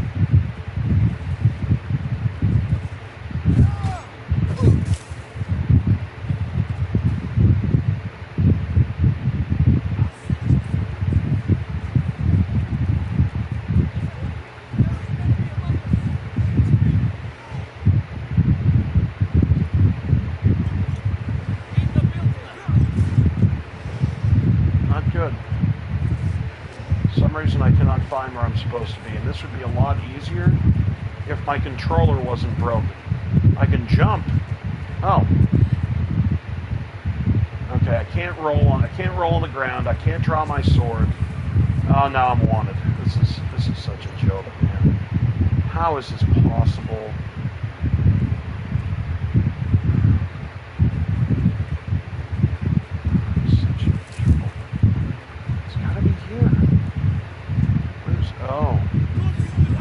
This building, maybe?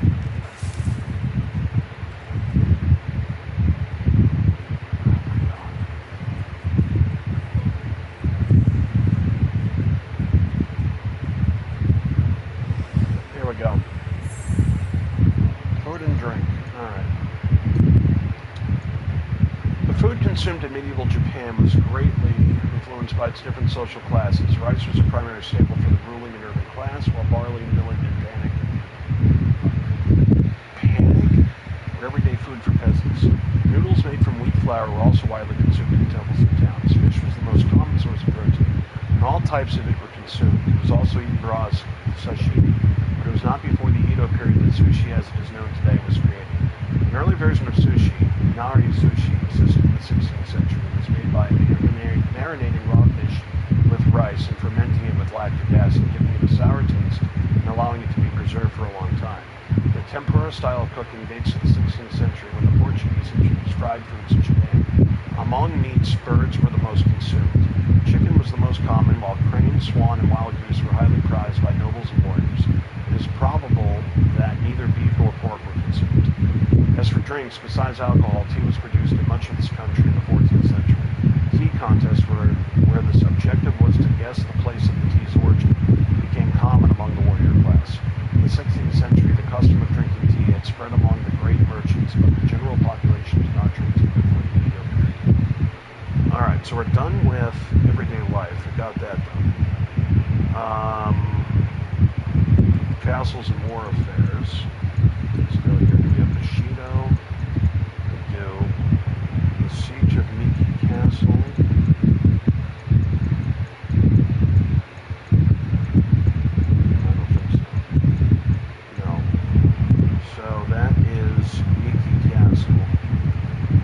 Somehow going to get over there. I'm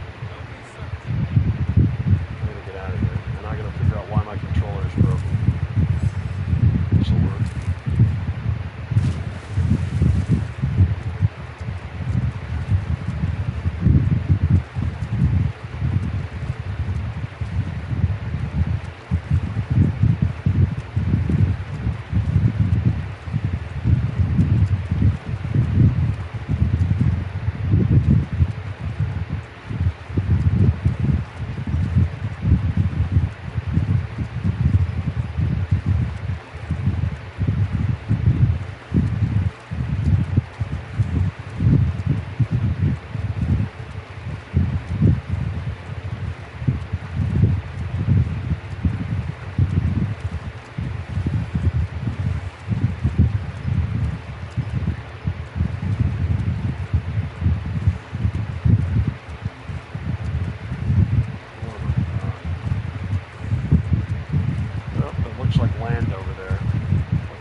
it showing me? So this is in the wrong. Yeah, this is in the wrong thing. I don't know why it's showing me that. I still need it though. All right, the Shimmering Fields Koga, Castles of Warfare. So let's go to Codex. I think I have that.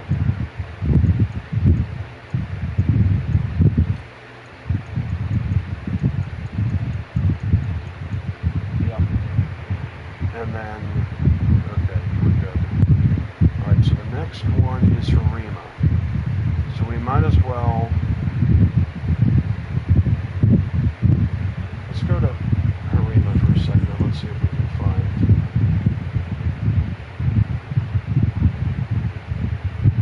Yeah, here's Miki, that's in the wrong spot.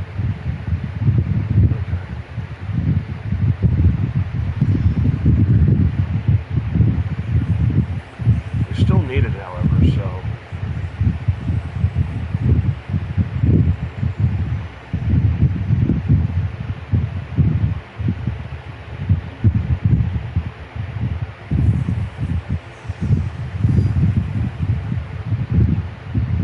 let's go to Castle, and it's literally at this base right there.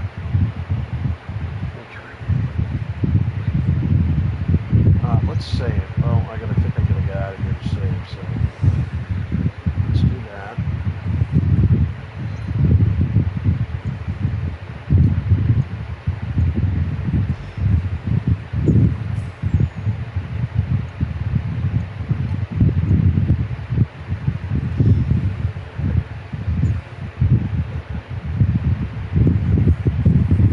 How is it not spring yet?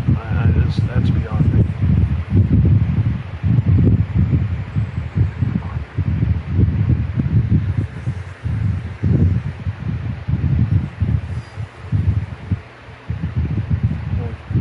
There we go.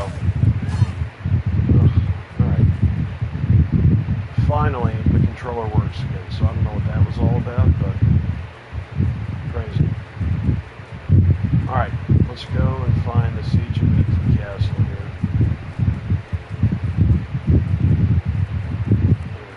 Looks like Miki Castle's right here.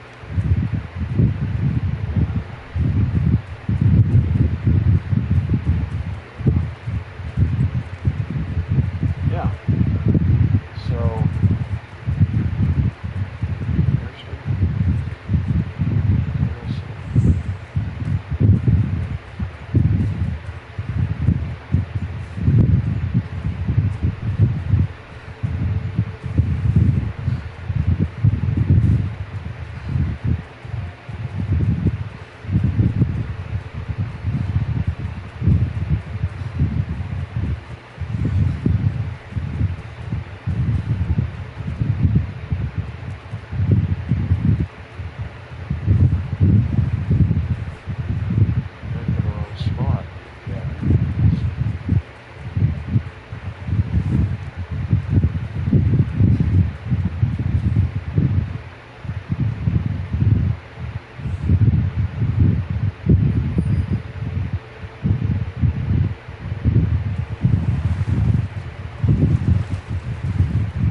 At the end of the 16th century, Harima province, which was divided among several lords, served as a buffer zone between the great lords of the east and west, Oda Nobunaga and the Mori clan, respectively.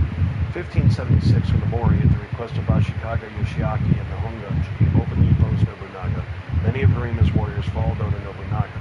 However, resentment grew toward Hashiba Hideyoshi, the commander sent by Nobunaga, which provoked the revolt of Beisho Nagaharu in eastern Harima.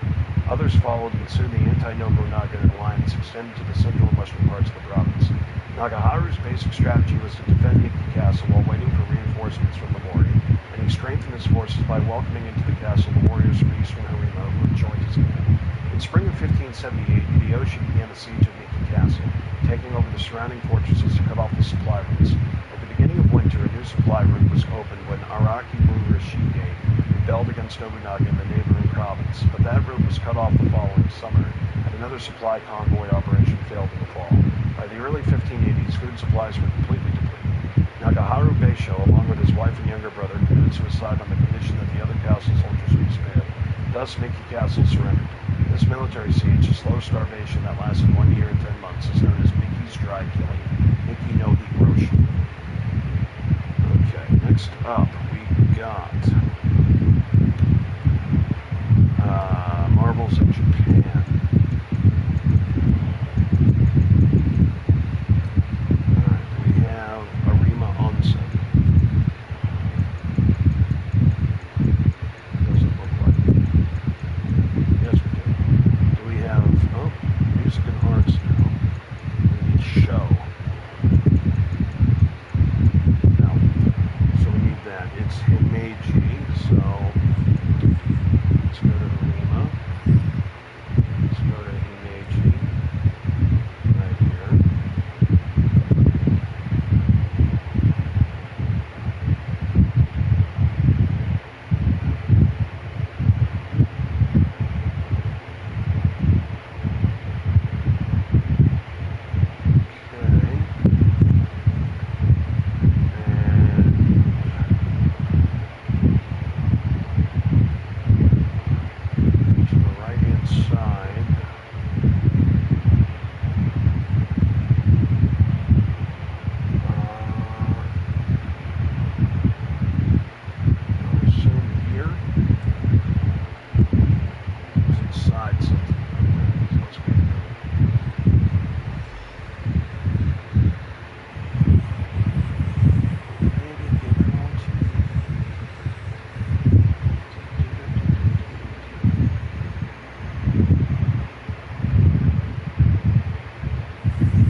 Instruments in ancient Japan, the shou, sheng in Chinese, was originally imported from China. Often referred to as a mouth organ, the shou is a free reed musical instrument that was used in gagaku, or imperial court music. It consists of 17 slender bamboo pipes of equal structure but varying lengths. Each pipe has a resonating chamber. The musician plays the shou by inhaling and exhaling to make sound. The Emperor Go Kashiwabara, who reigned from 1500 to 1526, was considered a master of this instrument. He learned its technique from the court virtuoso Toyohara no Munegi, whose family was responsible for introducing this instrument to the imperial court. Due to the close association of the Toyohara family with the shou, it is not surprising that one of their 13th treatises on music is entirely devoted to its music. Currently, the shou is mainly played for ceremonies conducted at Shinto shrine ceremonies. Okay. Next up, Renga. Do we have that? I don't think so. And it's also this is in Himeji Castle. So, we're going to go to the castle, which is Himeji Castle, seriously. Just next to here.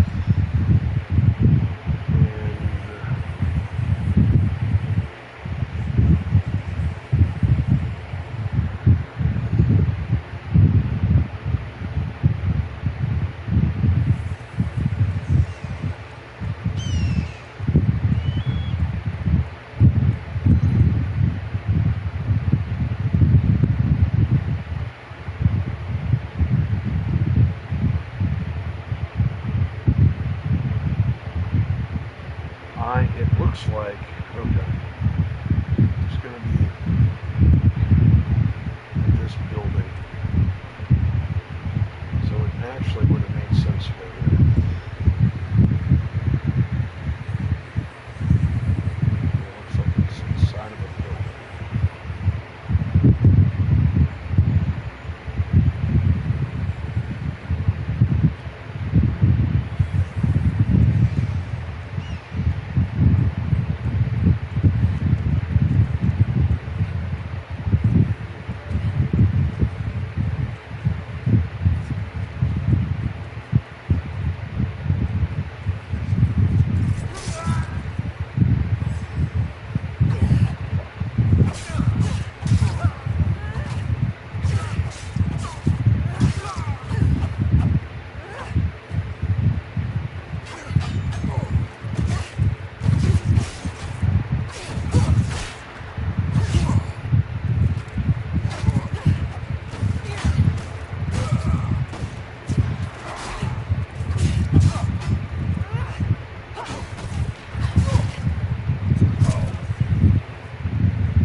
practice of Renga had become popular by the end of the 14th century. Renga generally highlighted the aesthetics of the place, the seasons, and nature.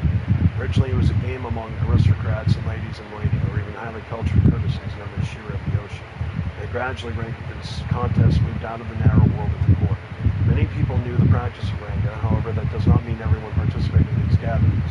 Generally, creating a Renga required a minimum of conveyance with the other members of the assembly, but not always. An arbiter, himself a poet well-versed in the genre, validated or not the proposals made to continue the chain. A participant could prepare a waka poem, not a Renga, in honor of the person organizing the ceremony, but it was better to improvise. It was both a ritual and a game. It was something oral, but very quickly the arbiters began to write down the results of these contests. And we have, as a result, collections of Renga poems. The first of these collections was compiled by a court noble, Nijo Yoshimoto, in 1356. In the 16th century, cultured people, not only court nobles, but also some lords or bourgeois, Rikyu was the son of a salt merchant, knew Chinese poetry and Japanese waka poetry and memorized certain poems. Renga, which by definition can be very long, may not have been memorized because Renga are about 100 linked poems with a record of 1,000. Poetry held significant importance in ancient Japanese society. In fact, there is a form of improvisation in Renga that made it a spontaneous poetic genre between the 14th and 16th centuries, although the rules quickly became overwhelming and eventually killed the genre. Alright, next up, after Renga, we have sake production and economy and commerce. So let's see. Nope, we need it. So we're going to the Himeji Brewery.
Sake is produced using the same method dating back to the 16th century. First, the rice is steamed in koji mold, asparagus is added, containing the amylase necessary to break down the rice starch into glucose, along with the yeast to start the fermentation of glucose into alcohol. Once the yeast is activated and begins to multiply, a mixture of steamed rice, koji, and water is added multiple times. This double fermentation of starch into glucose and glucose into alcohol produces a concoction called moromi with an alcohol strength of 20% proof. The moromi is put in bags which are squeezed to extract the sake. In medieval Japan, people drank sake together on various social occasions, when receiving guests, during private meetings between friends, after academic or literary gatherings, etc. However, sake has also played an important political role. Since ancient times, the imperial court hosted banquets where the sake was served at the end of important ceremonies in the presence of the emperor. For samurai, it was customary for a master and his disciples to drink sake in unglazed cups called kararaki to symbolize and reinforce the master-servant relationship.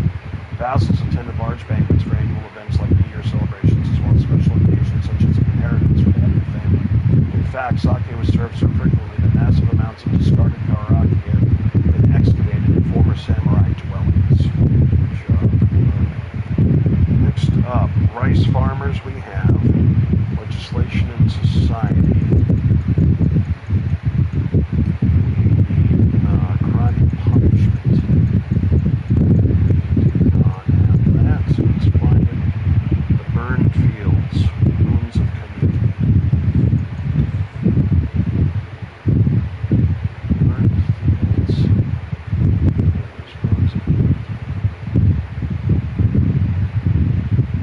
There's right there.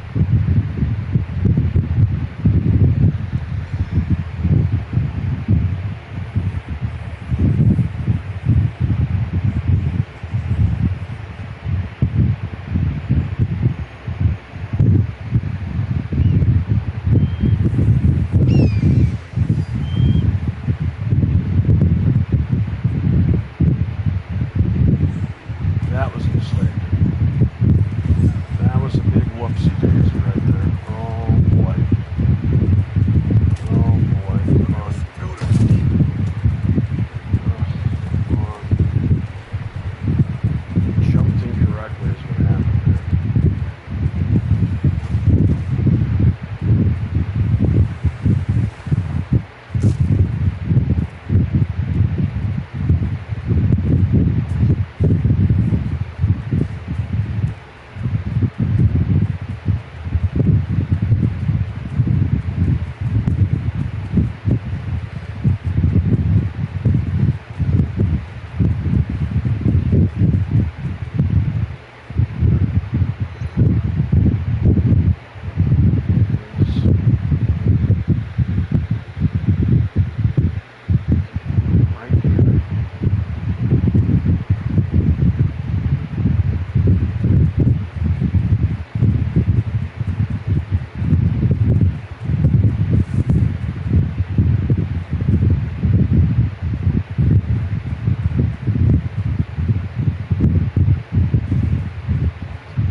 society of Azuchi Motoyama, not everyone was equal before the law.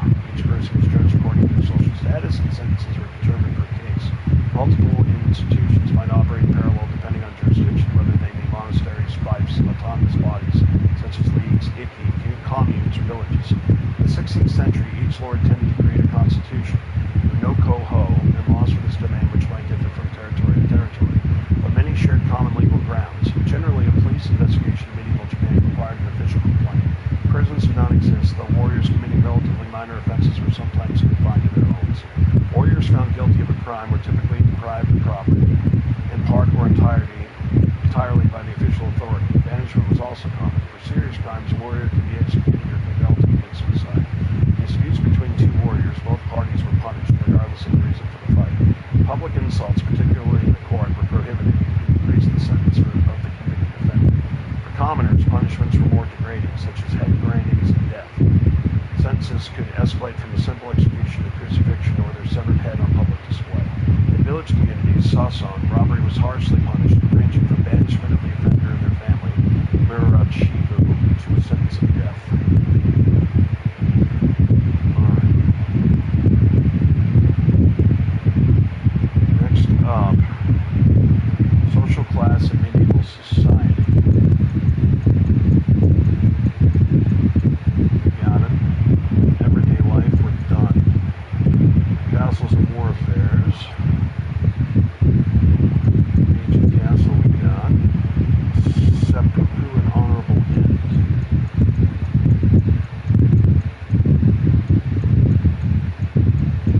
No, we're missing that one. So this is a Miki castle.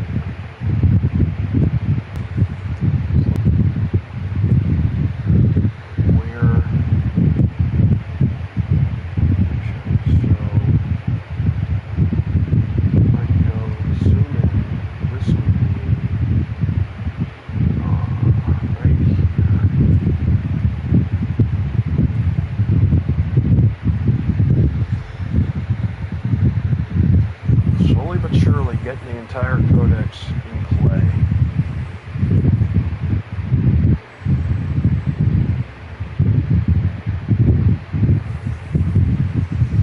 I still can't believe it's not spring. I still can't believe it. So I gotta go up there. Question is, how do I get up there? Maybe this way.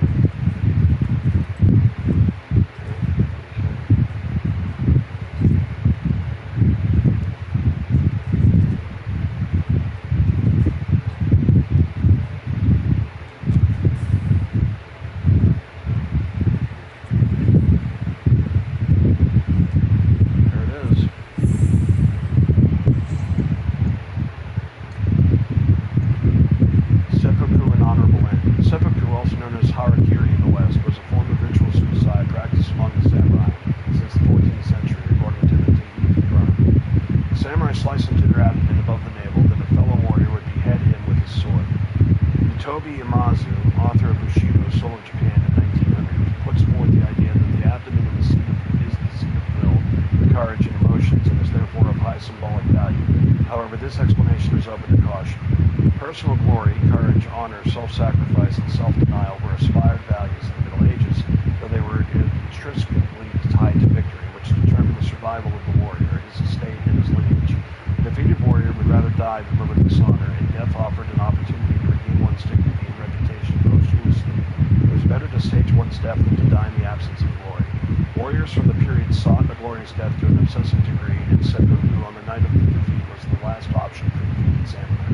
There are many ways in which to kill oneself. For example, purposefully falling from a horse with a sword in the mouth, jumping into the sea with full armor and weapons to ensure drowning, or fighting to the death with a person close to them, or other methods. The practice of seppuku became more and more common by the end of the 16th century and was codified in the Edo period as the honorable way to die for a samurai sentenced to death by the shogunate or saigunial court. Alright, next up we have the invasion of the Chukogo provinces. Do we have that one? Let's see.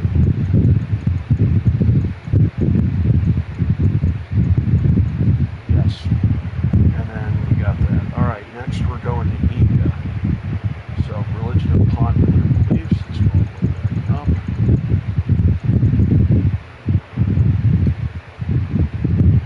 Representing the Buddha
Fujiwara no Chikata. Fujiwara no Chikata of Iga, who controlled 4 demons, the metal demon, wind demon, the water demon, and the invisible demon, is a legend that persists to this day. Supporters of the story point to the remains of the castle, where Chikata is said to have fought the imperial court, a pond where he threw the heads of his defeated enemies, and the deep corner of a river, where he was said to watch his large cup that could hold 18 liters of sake.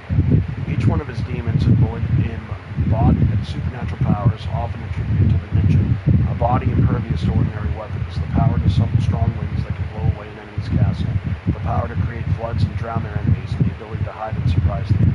Legend or no, the story of Fujiwara no Chikata is in fact cited in the Taiki Chronicle of Great Peace, written in the 14th century, describing him as one of the former enemies of the imperial court. It is entirely possible that the legend was based on the Taiki after the chronicle became popular among the public in the Edo period as a way of providing an origin story for the ninjas. Okay, next up we have legislation and society.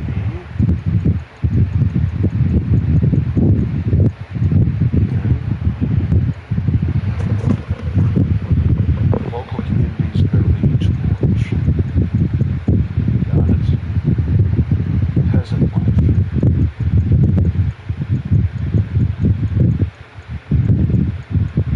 Missing that one. So, Hijiyami Kuroda Village. Hijiyami Kuroda Village. Hijiyami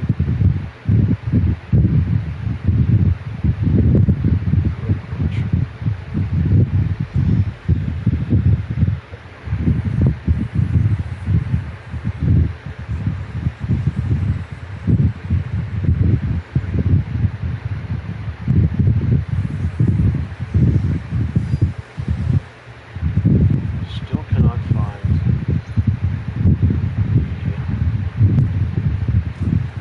what do you call it? They still won't change the spring no matter what I do. I mean, this is bananas.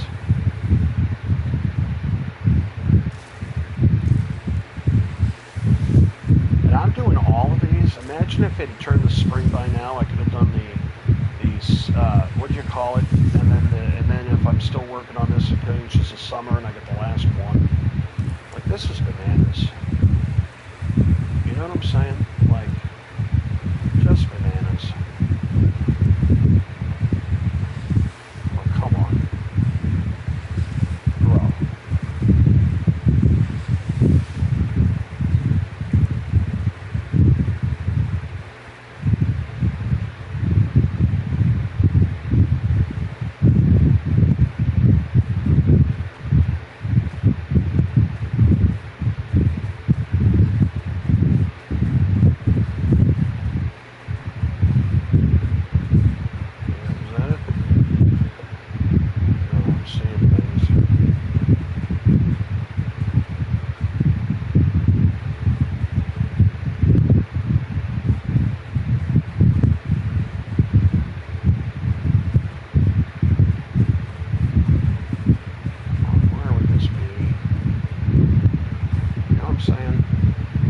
Is that it?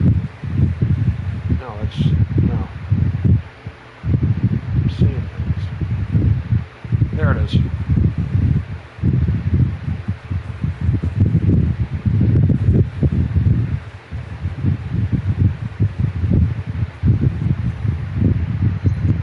Alright, peasant life.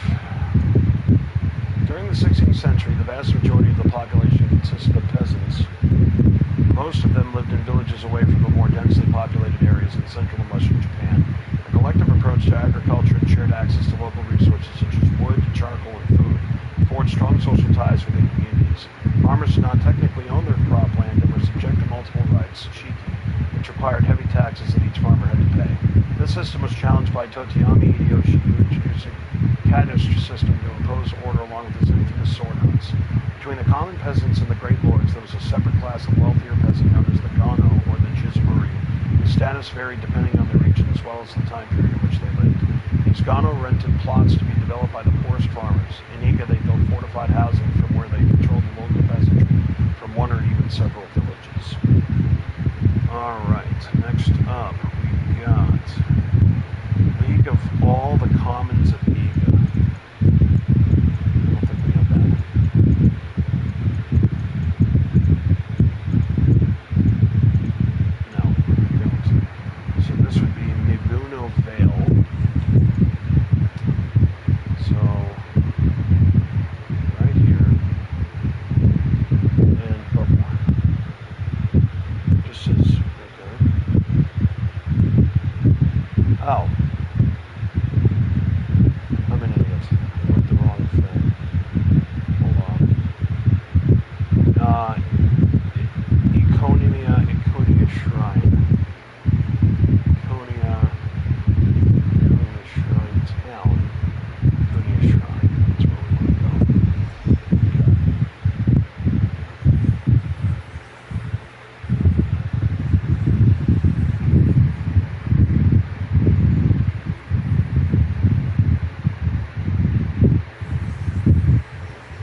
Commons Miga. Liga Sokoku Iki, the League of all of the Commons Miga, is known to us through a single surviving text. The rules of the League, an undated document which now belongs to the Yamanaka archives in the library of the Issei Sanctuary. We can surmise that the particular social system it lays out was created in the early 16th century, around the same time as that of a neighboring league of the inhabitants of Oyamata. Some scholars believe that the League was created before the rules were written out due to an urgent military situation, the looming threat of invasion by Miyoshi Nakayoshi, 1522-1564, of nearby Yamato. This likely motivation is supported by the rules explicitly forbidding service to the Miyoshi.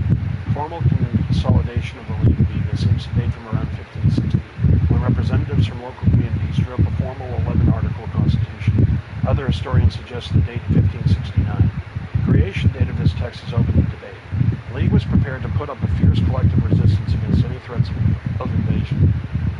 The basis of the League was a federation of village communes, but local power was exercised by the 66 local warrior families who made laws from the safety of their local fortresses and held important policy-making sessions at nearby religious sites. These families collectively administered the territory for the next 2 decades until the ambition of Oda Nobunaga proved to be the insurmountable threat that would break the League. Okay. So, next up we have invasions of Eagle and Castles of War Affairs.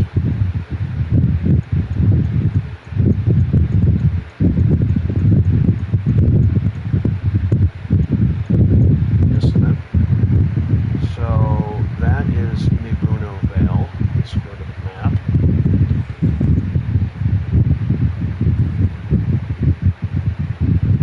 So it's here.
1579, Oda Nobunaga's son Nobukatsu launched a major attack against the League of Independent People of the province of Iga. To the warlord's dismay, he was repulsed by the people of Iga, who made up a much smaller force of peasant fighters and local warriors. Nobukatsu had greatly underestimated the efficacy of the Iga people's military tactics, the strategic advantage their local knowledge afforded them, and their capacity for organization and mobilization. His father, occupied with Araki Murashiki's rebellion, saw Iga's failed attack as an attempt by Nobukatsu to avoid sending his troops to the province of Setsu. Nobunaga sent his son an angry letter threatening to sever ties between them. It was only after Araki was defeated and peace was made with the Hongonji of Osaka that Nobunaga accepted his son's attack on Iga as legitimate. Oda Nobunaga was not prepared to abandon the conquest of Iga, and in 1581 he launched his second invasion, a force of 40,000 to 60,000 men attacking from four sides of the basin. His armies covered the province, drowning any notion of further revolt. With a ferociousness reserved for his fiercest enemies, Iga was utterly destroyed. In a matter of days, Nobunaga put an end to the political and social structures of Iga and its neighbors that had existed for nearly a century. Despite their crushing defeat at the hands of Oda Nobunaga's modernized military, the historical and political significance of these autonomous communes could not be ignored. Alright, next up we have Shinobi and Iga of Koga.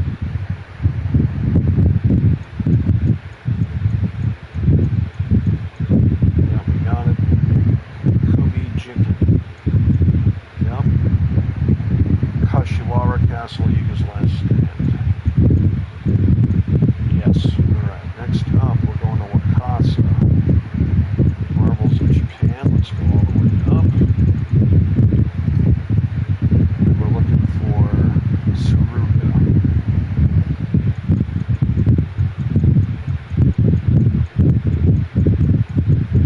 No. So we're going to the Sotomo Gate Suruga Castle. Sotomo Gate Suruga Castle.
Suruga, located on the eastern shore of Wakasa Bay, province of Ichizen was the main harbor connecting the provinces of Hoki-Ryukyu and the northeastern coast of the Sea of Japan to Kyoto. Beginning in the 8th century, the port served as a point of entry for embassies from the Korean, Balik, Parhai Kingdom. The embassies received an official welcome at Suruga before traveling to the capital by land. Later, the port was frequented by merchants from the Song Empire. Products, royalty revenues from the Hoki-Ryukyu provinces were unloaded at Suruga prior to being sent to Kyoto by land, or sometimes by way of Lake Biwa. The port was later controlled by the Ashikaga shogunate. In the 16th century, it was dominated by the Asakura clan, who supported the Funadoza Boatmen's Guild run by Tomiuru, wholesale merchants who managed the administration of the port and its trade. In 1573, Oda Nobunaga seized control of Suruga. The city reached its peak in the Edo period as a storage site for goods arriving from the fiefs of Hokuriku and Tohoku, which were later sent to Kyoto or further on to Osaka by way of the Yonne River.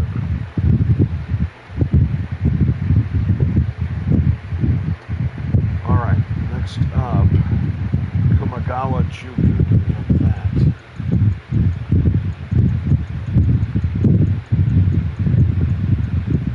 Yes. Obama.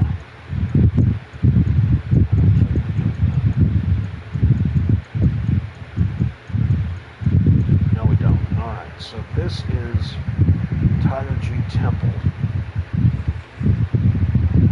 Tadaji Temple. The Obama section. Okay.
Obama is a small port on the Sea of Japan, nestled at the bottom of the Bay of Wakasa in the current department of Fuku. It is the closest port to Kyoto in the Sea of Japan. The city was prosperous at the end of the 16th century and probably grew to several thousand inhabitants. Goods from Hoki-Ryukyu in the east and from the coast of Sanan to the west flowed into the port before being transported to Kyoto by land. As a result, fish and salt were transported to the capital. Additionally, goods from China and Korea and other ports of the archipelago made their way to Kyoto through Obama.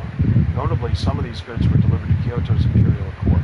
The abundance of fish and seafood transported on the road linking Obama to Kyoto earned it the name the Mackerel Highway.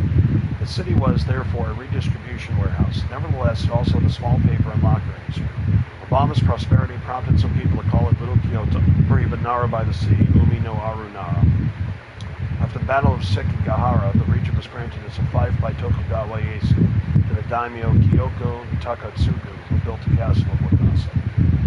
Alright, next up we have Origami, which I think we got. Let's use cards. Let's see, there's 5 more of these. There's a bunch more we can get. No, we don't have it. Let's go get it. Samurai Yashiki District in Obama. Samurai Yashiki District. There it is right there. So let's get to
decorate the scabbards of Japanese blades that was made in the late 16th to early 17th century by the famous engraver Goto Eijo. This indicates that the basic form of modern Japanese origami, the folded paper crane, was already widely known by the 1600s. Origami's origins date back to special techniques used in ancient times for ceremonial purposes, such as decorating shrines or wrapping gifts of the imperial court, particularly those developed for wrapping gifts as part of the Muromachi shogunate's formalities. Folding techniques for decorative purposes like noshi, dried and laid in abalone, and sho hanagata, butterfly on flower, are also used for gifts in Japan. Origami is believed to have further developed during the Edo period when paper was mass-produced and easily available. Inside an interior decoration book from the 18th century, there are classic origami designs like a crane, a boat, a man, and a balloon, which are also well known to Japanese children of today. It was during the same period that some people began to study the art of origami, and by the late 18th century, specialized origami books with advanced techniques were published. Alright, next up, we got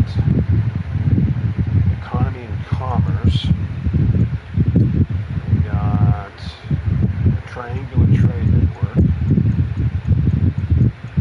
Okay, we're missing that. And that's in the Suraga seaport. So let's go to Suraga again. Tsutomu Gate, Suraga seaport.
Triangular Trade Network. Among the Chinese dynasties, while the Song 960 to 1279 and Yuan 1271 to 1368 accepted private trading ships, the Ming 1368 to 1644 only allowed exchanges and trade related to diplomatic relations with the kings of neighboring countries.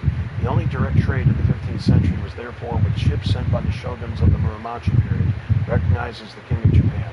The lack of commercial outlets with China made the triangular trade with the Ryukyu Kingdom in Okinawa as the mediator, an important route for importing Chinese goods. In the case of monarchs of Joseon dynasty in Korea, in addition to accepting emissaries from political powers, such as shoguns and feudal lords, it also allowed trade with warriors from the west coast of Japan to prevent acts of piracy. In exchanges with the Ming and Joseon, it was the merchants, particularly those from Hakata in northern Kyushu, who were actually involved in commercial transactions. Hakata was the largest Japanese trading port in the Middle Ages due to its proximity to the Ming and Joseon. And that is why the Seto Inland Sea, Seto Naikai, which connected Hakata to the capital, was the main distribution route. It was during the Onin War, 1467 to 1477, when the shogunate found itself unable to use this hostile route, that Sakai began to develop as an international trading port. As for the Sea of Japan, Korean products entered directly into the western area, but in much smaller quantities than in Hakata.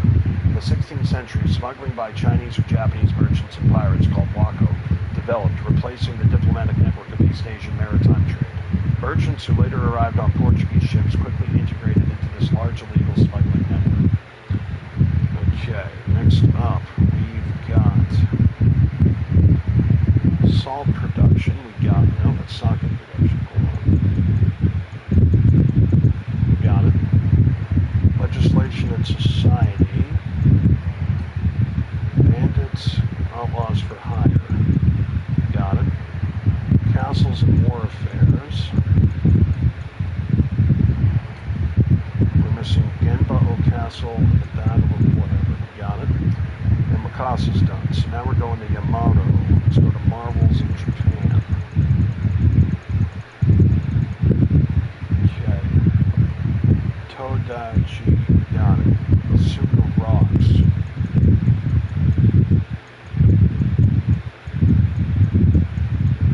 No. So we need that. Asuka Rocks base and Asuka Rocks. Okay, so we're going to where? Yamato. Okay.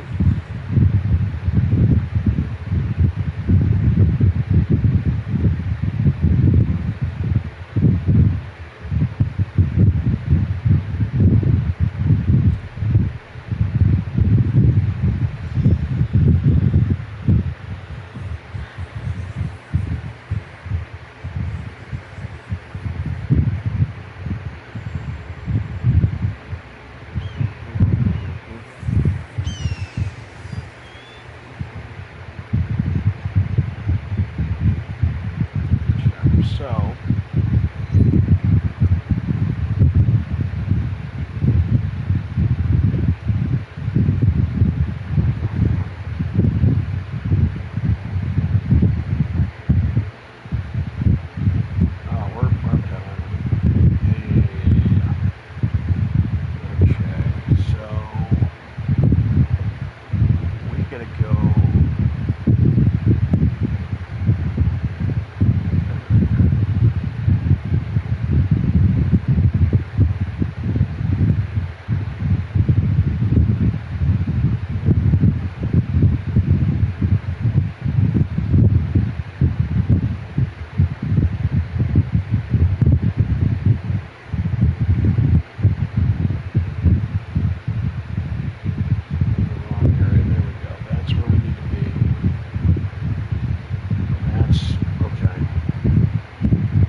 no, we're fine. Yeah, we're exactly where we need to be. Okay.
Asuka rocks. Asuka rocks are the numerous stone structures in the Asuka region of Yamato, present-day Nara Prefecture. These megaliths, carved from granite, date back to the Asuka period, approximately the 7th century. Many of these immense stones are enigmatic and cannot be tied to any religion existing at the time. They were put in place at a time when Buddhism was spreading, yet they cannot be associated with this religion. Some see a connection with Taoism, but this is not convincing. However, it is possible to distinguish dolmen-type assemblies and other stones that have a more whimsical appearance. For example, the Shibari ruins are believed to be the tomb of Sogo Naka, one of the highest-ranking officials who died in 626 CE. It is a squared tumulus with a bare horizontal stone chamber built from 30 large and 30 small granite blocks. The total weight of the stone used for the ceiling is about 140 tons. This tumulus is symbolic of the Asuka megaliths. The area where this tomb is located is called Shimonosho and originally belonged to the Soga clan. A legend says that a fox disguised itself as a woman and performed a dance using the ceiling stone as a stage, hence the name of the site, the Shibutai Stone Stage. In Kawahara, in the village of Asuka, there is a 2-meter-high stone called the Turtle Stone, whose face actually resembles a frog. The stone faces southwest, but legend says that if it were oriented west, the Yamato Basin would be flooded and turned into a quagmire. It could indicate the site of an ancient temple, like other standing stones in the region. Okay, next up.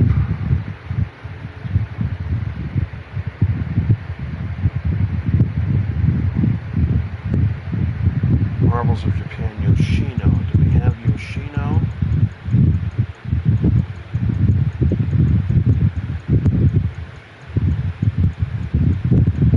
No. Yoshino Lumberyard. Okay.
top of a rock with the thing in the background, like the White House in the background.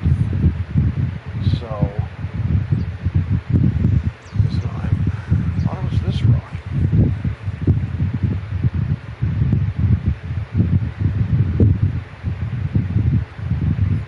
No, it wouldn't be that rock.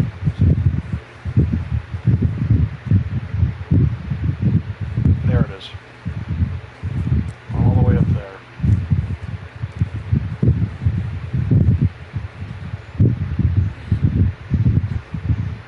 Oh my God, come on. Jesus. This is such ridiculous BS. Oh no.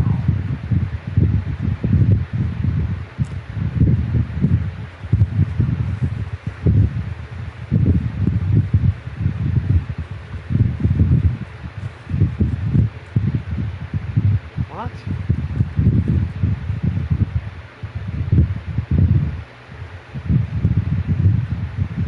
Something isn't right.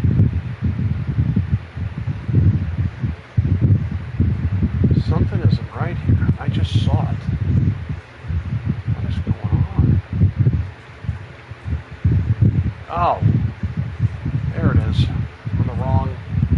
Not even close. Wow. Not even close. Okay.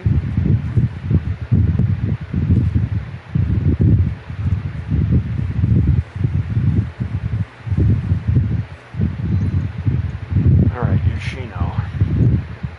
Yoshino is a mountainous region located in the southern part of the Yamato province, known for being a sacred site where, in the 7th century, a legendary figure named Enno Ozunu founded Shuginodo, a practice that integrates the worship of the mountains to Buddhism. Kinpusen-ji Temple was established in Yoshino and became one of the strongholds of the Yamabushi, the mountain monks of Shugendo, along with Kumano. Due to its mountainous location, Yoshino is rich in forest resources. Wood from the province of Edo, bordering eastern Yamato, was depleted during the early part of the Middle Ages, having been used since ancient times for the construction and repair of the massive Todaji and Kofuji temples. Lumber had been so depleted in that area that when Todaji was reconstructed in the late 12th century, builders had to rely on the province of Suo at the western end of Honshu as a source of wood supply. However, the use of Yoshino wood did not flourish until the Middle Ages. Yoshino became one of the main centers of Shugendo, and as temples became more actively built and repaired, the wood was also actively used. In the 15th century, it became famous under the brand name Yoshino wood, and it was promoted as being of excellent quality. Planned afforestation activities are said to have started there in the 16th century, and formed the basis for the development of wood production and trade in the 17th century and beyond. Alright, so that is that. Let's go to Music and Arts, Shamisen.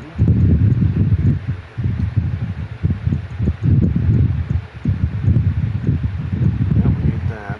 It is in the Koriyama Castle.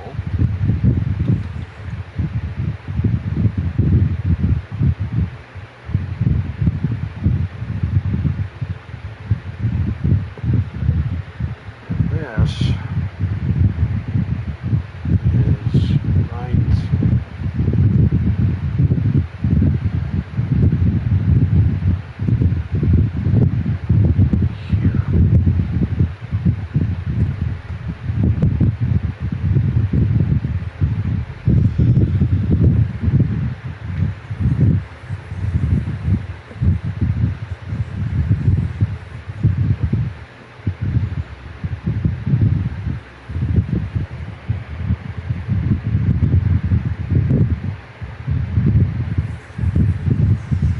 Still not spring. This is crazy. Talk about a long winter. I mean, this is out of control for a winter. I mean, my God. It's been 2 seasons of winter, and this second season has taken forever.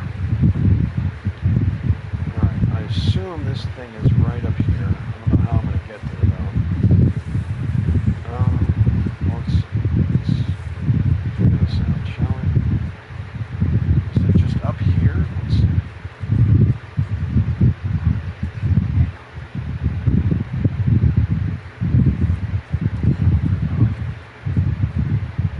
Come on.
shamisen is a type of 3-string lute with a long handle and a sound box made of sandalwood. The body is covered with snakeskin or more commonly with dog or cat skin. It is played with an ivory plectrum used to strike or pluck the strings.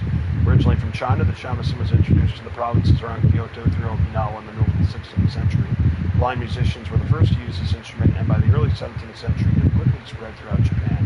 It was most prevalent in urban entertainment districts where it became the preferred instrument of courtesans. The shamisen is usually played while sitting on a cushion in zabutori. Some Japanese rock bands use an electric shamisen, which produces sounds quite different from an electric guitar. Alright, next up we have religion and popular beliefs, forgotten tunes. Let's see if we can find that. Got it. Okay. Buddhism in medieval Japan. We have that one. Yes. Legislation and society. Couriers and communication. Got it. Everyday life. I think we got that. Alright. Next up was key. So let's go to Marvels of Japan.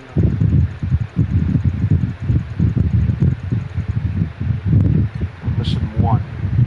Kumano Kodo. Is that the one we're missing?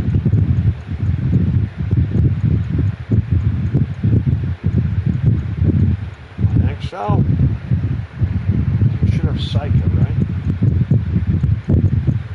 Yeah. Kumano Kodo is the one we're missing. Yanaki Hachi route. Okay. So let's go to key.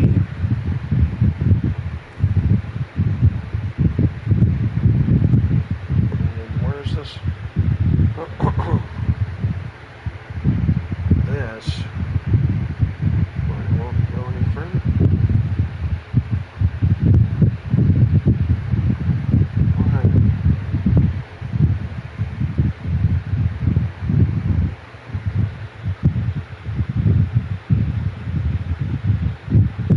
It's the middle of a, what do you call it? What? Oh, right here. Okay. So this thing is like right there. There we go. Now it's finally working. Okay, right here. Wow. How am I going to get, I guess, here? Oh, this is really. Oh.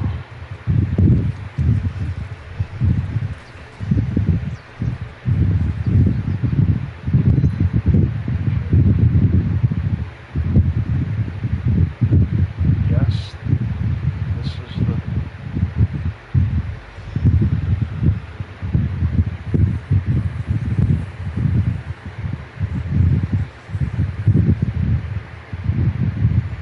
This was the last Marvel of Japan, so I'm happy about that. But we still got a bunch left to go, at least 12 to 15, I think, more overall, and it's still not spring yet. We've knocked out a big ton. I'm just trying to plow through this, but I got a lot more stuff I gotta get done. The Sumi E we still gotta do if it ever changes seasons, and then it's just waiting for more of these anomalies to come in, and trying our best to just rack up enough points to get more of the modern day story. But having to log in every 3 or 4 days for 5 seconds and then only getting 100 points per, or 100 whatever per mission, and knowing you need like a zillion to unlock everything is just a waste of time. Oh, great.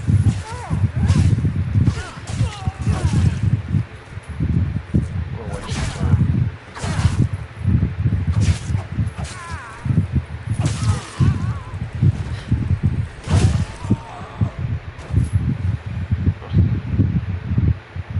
All that for nothing.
12th century onward, pilgrimages to Kumano grew in frequency among the airstrips.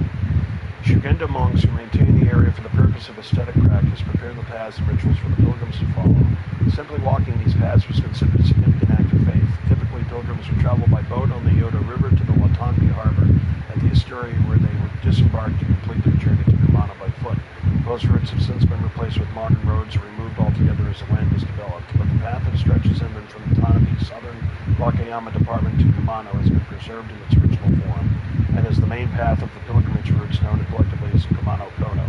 Shrines dedicated to Oji, the deity considered to be the son of Kumano Gongi, were built at various points along the pilgrimage road. The rituals were organized by the attendant monks, offering prayers for the safety of the pilgrims. The Kumano Kodo also includes a path from eastern Japan to Kumano through Ise. However, since this route was not intended for the Yoshigosu, no additional Oji shrines were built along its length. Great. Alright, we're done with that. Music and arts.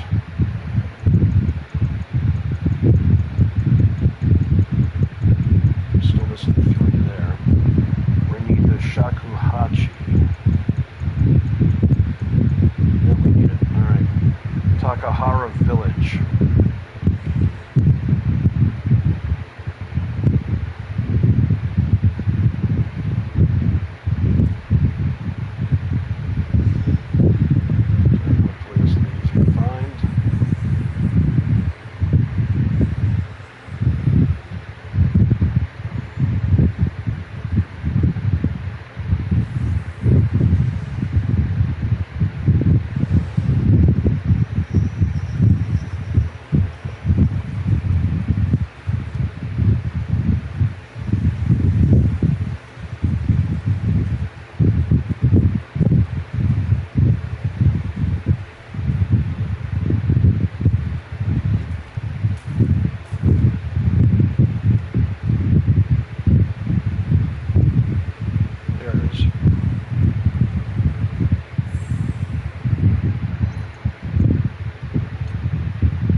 Land ownership in medieval Japan. Under the undivided ownership system of feudal Japan, land was passed down from father to son.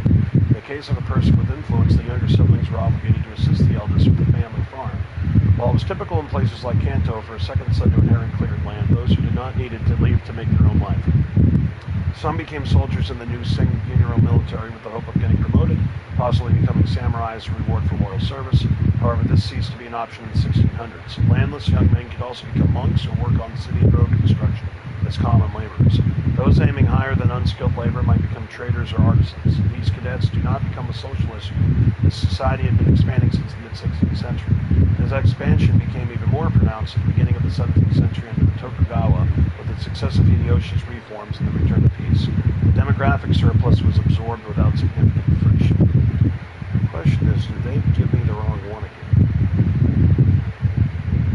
Takahara Village. They put the wrong thing up here.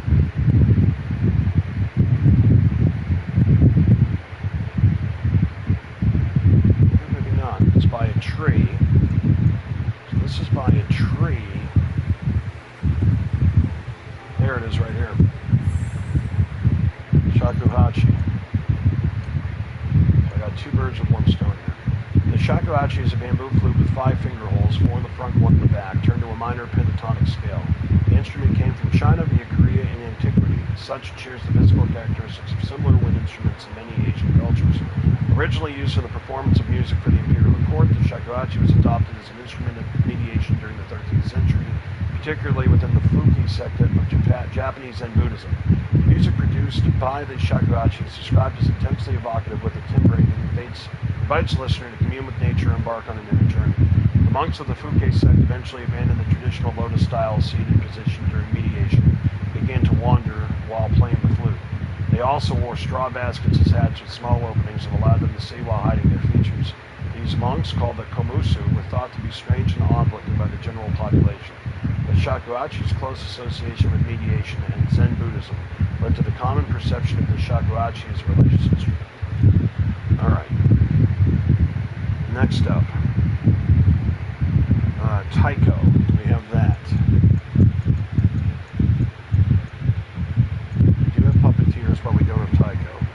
this is in the Hero Shrine, Kumano Sanzan. So let's go there. Kumano Sanzan, the Hero Shrine. There it is. There's the Hero Shrine. Is that it? Nope. Is this it? Nope. Is that it? Nope. Nope. What?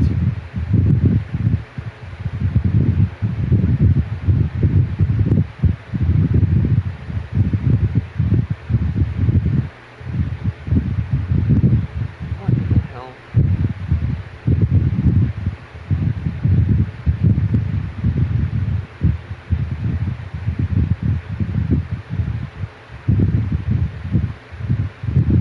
What's this now? Mayurama Shrine. Hero Shrine, there it is.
Taiko literally means drum. They come in many sizes, with the large taiko, also known as odaiko, measuring up to an impressive 1 meter in length and diameter.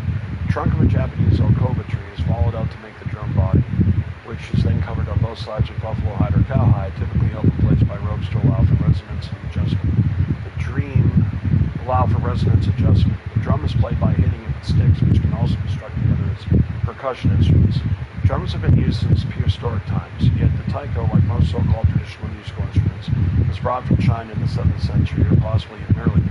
In the past, it was mainly used to set the rhythm for the dances. The taiko played an important role in Japanese theater to set a mood and replicate sound of nature at folk festivals, in mourning villages and storms, or to drive away epidemics and evil spirits.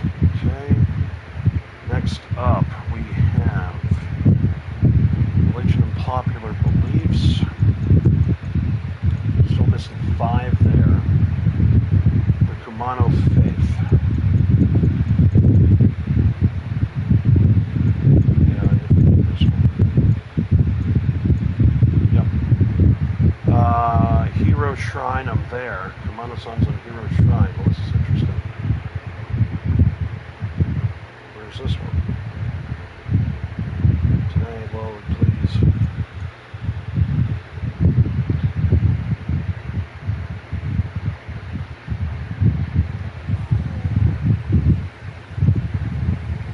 Bush. Where the hell would this bush be?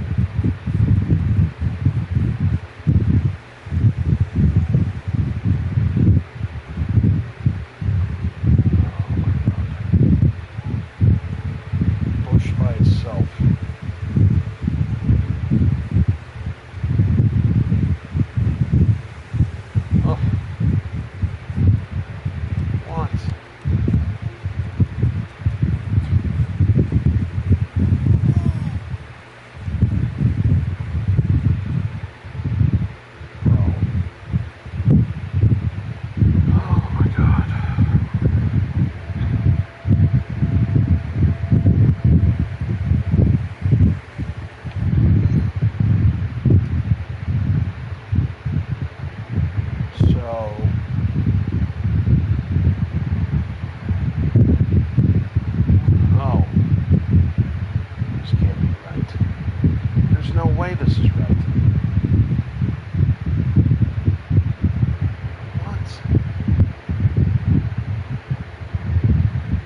This is not even the correct region.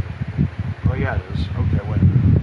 It's not in the right. They marked it wrong. Oh no, they didn't. No, they didn't. They marked it right. I think a moron is what I am. Oh, wait a minute now. Mano Sans and yeah, here we go. There's a circle. No, wait a minute now.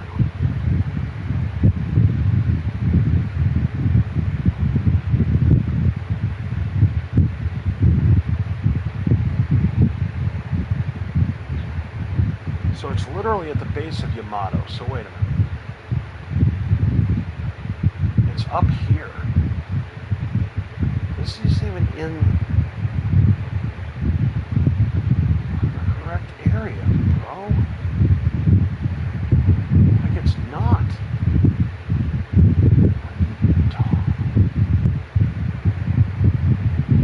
Alright. Something ain't right. That is this, which means this is here, right here.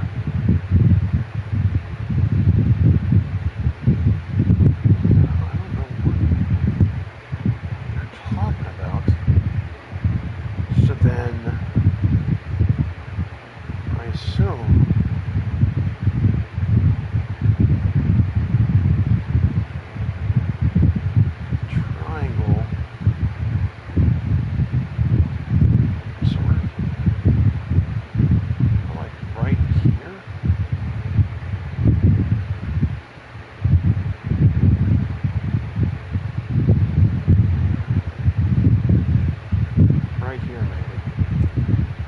that's bananas. It's not in the... No, they got that wrong. But it says Hero Shrine. That's not correct. No, sir. Not at all correct. Alright, I need to go this way.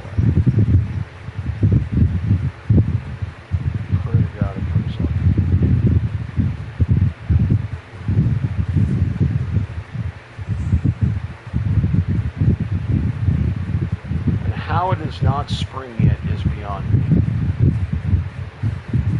I mean, I just can't believe it's not spring.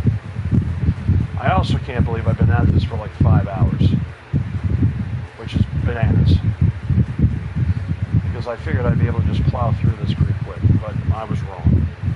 Not even close. There it is. The Kumano Faith. Since ancient times, the Kumano region in the southern part of Kii province has been a major center for Shugendo. At the end of the 11th century, the area was considered a pure land, free of corruption, thanks to the presence of the 3 grand shrines. The Hongu Shrine, representing the pure land of Amitabha, the Shingu Shrine, representing the Yakushi Bahashigagaru, and the Nachi Shrine, representing the Kamon Guainan. By the 12th century, retired emperors and aristocrats were among the frequent visitors of the region. In the 13th century, the monk Ibn, while on a pilgrimage to Honga, received instructions from an oracle of the Kumano Gongan to establish a sect of the Amida faith called Jishu. Pilgrimages to Kumano were managed by the Shugendo monks. Low-ranking monks called Oshi would act as hosts, guiding them through the shrine and offering prayers. Each of the grand shrines offered the guhoin, charms printed on paper, which could be used as talismans against bad luck or for writing an oath on the back. It was believed that if the written oath was not fulfilled, a crow messenger of the deity Kumano would die. The person who took the oath would vomit blood, die, and be sent to hell. Alright, next up we have Deeds of the Dead. We have that one. Yes, we do. Medieval Pilgrimages. I don't think so. So we're missing that. Okay. Hero Shrine. There's no way that's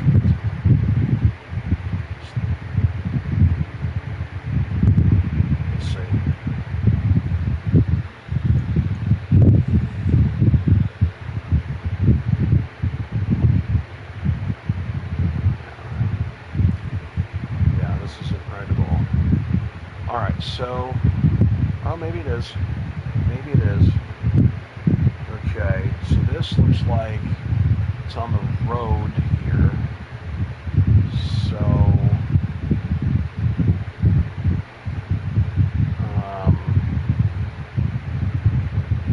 okay, that's that. That is that. And then, yeah, it's got to be right at the, maybe at the road. There's the road, so it's like right down the road here. Boom. And let's go here. Oh, let's do that.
Centuries, pilgrimages to temples and shrines were quite popular among the nobles of the imperial court. Many were undertaken to the sacred sites of Kannon and Guangdong associated with the Buddhist belief in the blessings of this life, such as the Hasidara Temple in Yamano Province and the Nachi-san Saigintoji Temple in Kumano, Ki Province. The Kumano pilgrimage and Shikoku pilgrimage were focused on the desire to be reborn in paradise, Pure Land Buddhism. There were other pilgrimages to Ise Shrine, which came to be the center of Shintoism, as well as to Mount Fuji, which was naturally associated with Mount Mercer. In the 13th century, such pilgrimages were extended to the warrior class. Then in the 15th and 16th centuries, to the lower classes due to their growing economic power. Also, temples and shrines became more involved in the organization of pilgrimages, making them more accessible to the public. Low-level priests, known as Oshi or Onshi in Ise, would personally or through subordinates visit believers in various regions to encourage them to visit the temples or shrines. The Oshi also provided lodgings in the area and offered services, including prayers and directions. Once the pilgrims arrived, a junior priest, Sandatsu, would lead them to the temple or shrine gate. By the 15th century, the Oshi had devised a system giving them exclusive rights to pilgrims from specific regions. These rights could also be traded or sold between priests. We're almost done. Okay, next up, we're going to go to Yamabushin Shugendo. Do we have that? Yes. Kumano Hongo Taisha. Kumano Hongo. No. I'm missing that. That is in Kumano Hayatama Taisha. Kumano Hayataya Taisha. Kumano Hayatama Taisha.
Yeah, I gotta have it because I don't see it. So, am I just an idiot here?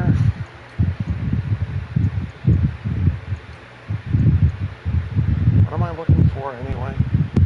I'm looking for Kumano Hayatama Taija. Kumano Hayatama. I do have it because I'm an idiot. Alright. Oh, wait. Maybe I'm looking for Kumango Hongo. That's what I'm looking for.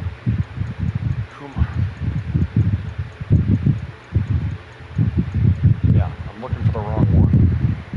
Oh, Kumango Hongo. Alright. Is that it right here? No. Kumano Hongo. Is that it? No. It's right up here somewhere.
Taiji, literally the Grand Shrine of Kumano, is the first of the three Kumano shrines. Kumano Sanzan was originally located on a sandbar in the Kumano River, more than 25 kilometers up from the sea. For this reason, it was originally believed that the shrine was dedicated to the deity of water, while others believed that it was associated with the sun divinity, given that Yatakas Rasu, three-legged crow, was considered to be the messenger of the sun divinity. In the 11th century, the divinity of the Kumano Hongu was identified as the Buddha Amitabha Amida Nirori, which attracted the faith of the imperial family and the nobles of the imperial court, who sought to be reborn in the Pure Land after their death. The main pilgrimage route that became popular since the late 11th century runs south from Kyoto through Watanabenotsu, the actual Osaka, then to the key mountain from Tanabe, reaching first the Kumano Hongu, then Shingu and Nachi. There were several buildings at the Kumano Hongu shrine, but most of them were destroyed in the big flood of 1889. The remaining four were actually relocated to a site far away from the river. In the meantime, two pavilions were rebuilt on the original sandbank site called Oyunohara to worship the deities of the lost pavilions before the largest entrance gate, Tori, of the shrine in Japan was erected in 2000. Okay, next up, we've got Kumano Nachi. I think I have that. Kumano Nachi. Yeah, that's the one we... Alright, Shinotism. Do we have Shinotism?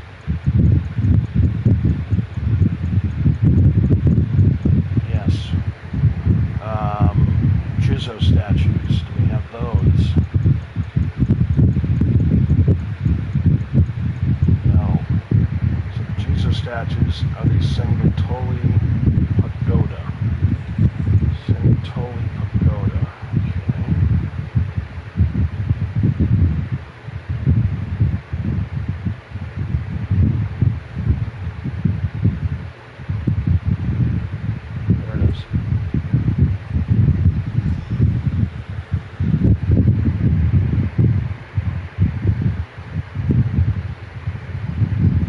Finally. Alright, so I should be able to finish this up and then go and do the Sumi painting. Or the, what do you call it, I should say.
aren't at the temple per se.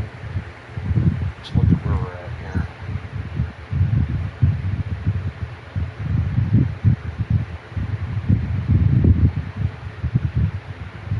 Am I not even in the right place again?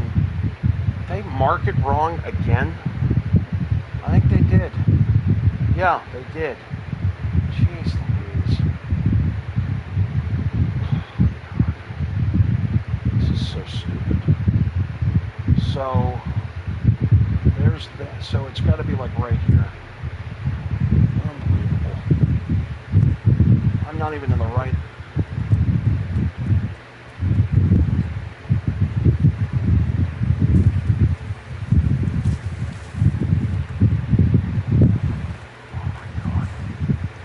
You've got to be kidding me.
I have a feeling I did.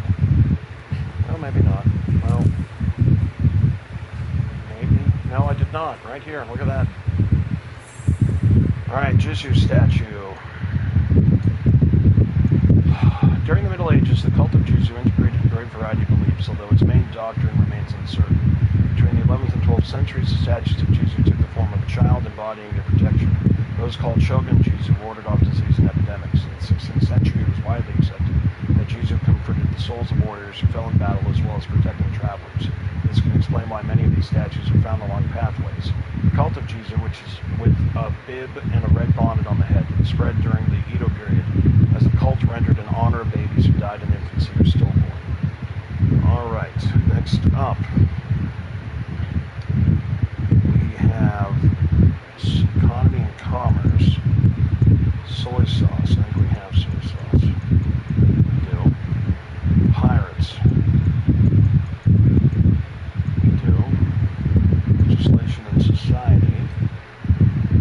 King and people of the sea. I think we have that one. We do. Castles and war affairs. We're looking for sea warriors and military boats. Got it. Warrior monks. Shohan.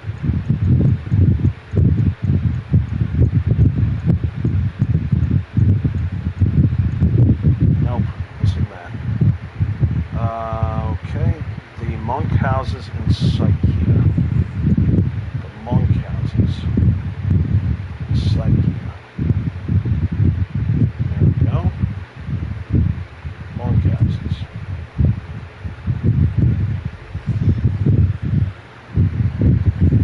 We're getting there. Got a few left. I think less than 10.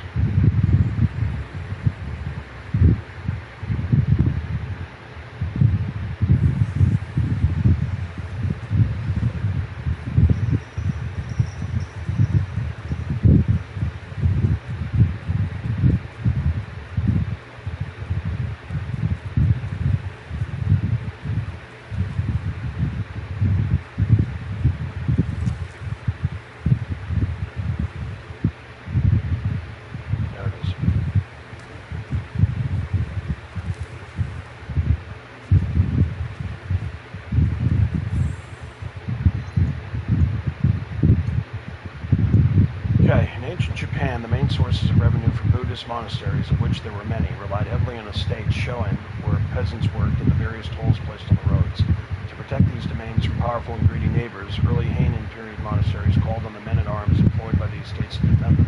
These warriors were tonsured and considered part of the monastery staff. Their role was to deter anyone hostile to the monks by their sheer presence, and if necessary, make the peasants pay their shares.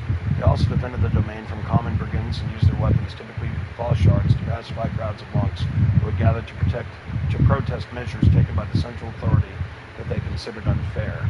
That is how the great monasteries of central Japan, such as Toda-ji, Kofuki-ji, Nara, and Ryaku-ji near Kyoto, the headquarters of the Tendai School, Mount Koya, and the headquarters of the Shingon School, formed powerful armies of warrior monks capable of facing the lords of the Middle Ages. These warrior monks were dressed in long robes with stoles covering their faces, giving them a fearsome appearance. In pursuing unification, Oda Nobunaga destroyed the private military organizations established by the monasteries. In 1571, he attacked and burned Ryaku-ji to the ground, destroying their military might. The Hideyoshi did the same to the warrior monks of the Nigoro-ji in 1585. By the 17th century, the Tokugawa clan had completed the disarmament of the monasteries. Alright, the next one we have is Nigoro-ji. Do we have that? That might be the last one that we have in this section. We do have it. Alright, next up we go Tamba. Music and arts.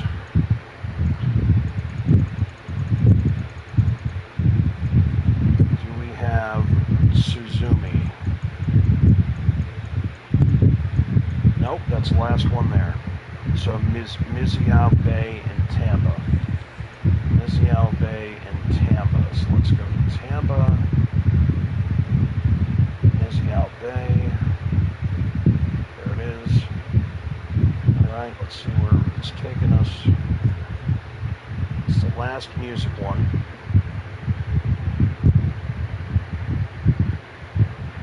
Come on, load, load, load. Load, load, load, please. Here we go. So, we're going all the way up. Oh my god. And it's to the left here. Right here. Okay, let's do it.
Suzumi.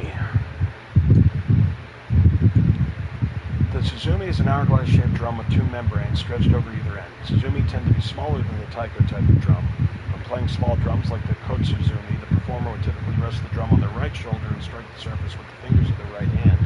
There are larger versions of the Suzumi, commonly known as otsuzumi, that are usually placed on the left hip of the player.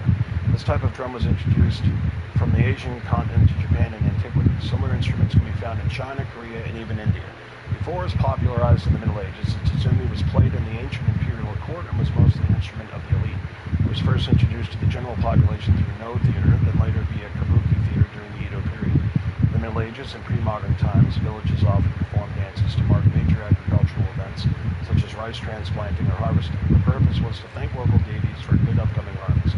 These dances were often accompanied by the rousing beats of the Suzumi. Alright, so that is that. Let's go to religion and popular beliefs. I'm missing one. Is it sumo?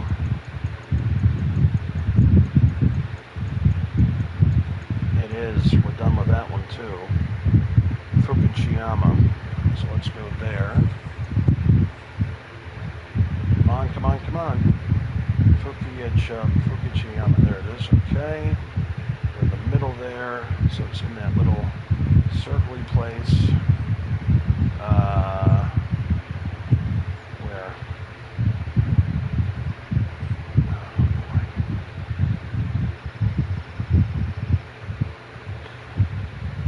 Yeah, it's right here. Right in this path, right there. Okay. Perfect.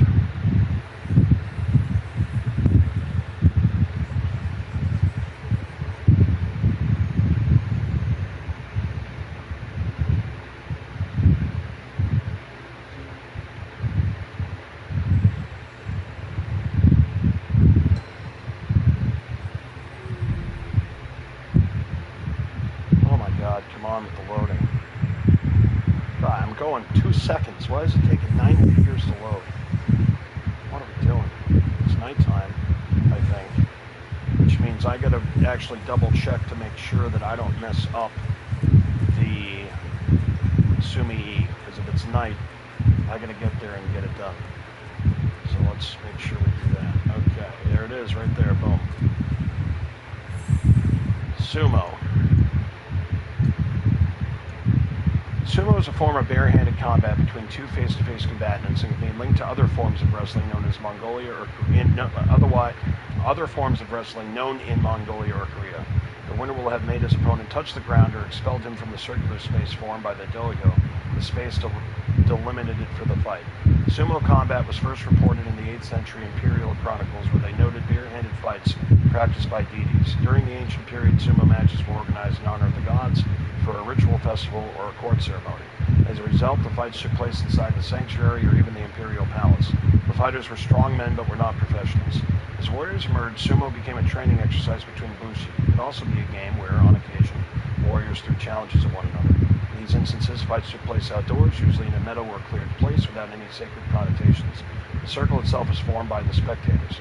From the 15th century onwards, sumo became popular, and it was during this time period that the dohyo appeared. These fights were often organized through patronage of a sanctuary in order to raise funds, kanjin sumo. The fights organized by Oda Nobunaga brought together a large number of fighters. These events did not have a direct connection to religion, despite being organized at Jurakuji near Azuchi Castle. Considering the large number of combatants, it is probable there were several dohyo. On this occasion, the wrestlers were divided for the first time into two teams, east and west. Modern sumo is the heir of the sumo practiced during the Edo period. It was in this period where sumo became a frequent spectacle, and wrestlers were affiliated with the stables where they trained. In the 18th century, rules were developed that established a wrestler's rank and the publication of those rankings, Banzuki. Additionally, names were attributed to the different ways of fighting and defeating one's opponent. Alright, so that is the end of that one. Let's see what else we got. We need economy and commerce. Missing one. Is it this one? Kuno Mines. No, we got it. Legislation and society. Missing two. Daimyo clans. We got it. Samurai. Do we have that one? We do not. So, Mizu Bay is where I think we're at.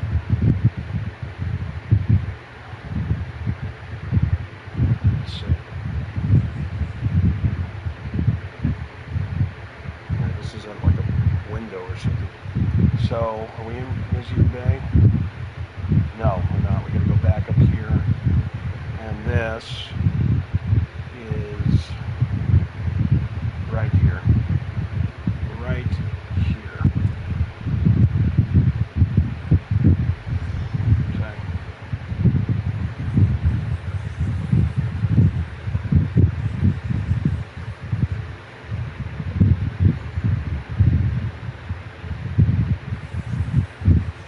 Alright, I gotta remember that if it's at nighttime, which I have a feeling it is, I think it's the silver fox I need to get. I need to hurry up and get there. So let's do this last one here, and then let's go check the Sumi-E thing. Because I have a feeling that's where we're at.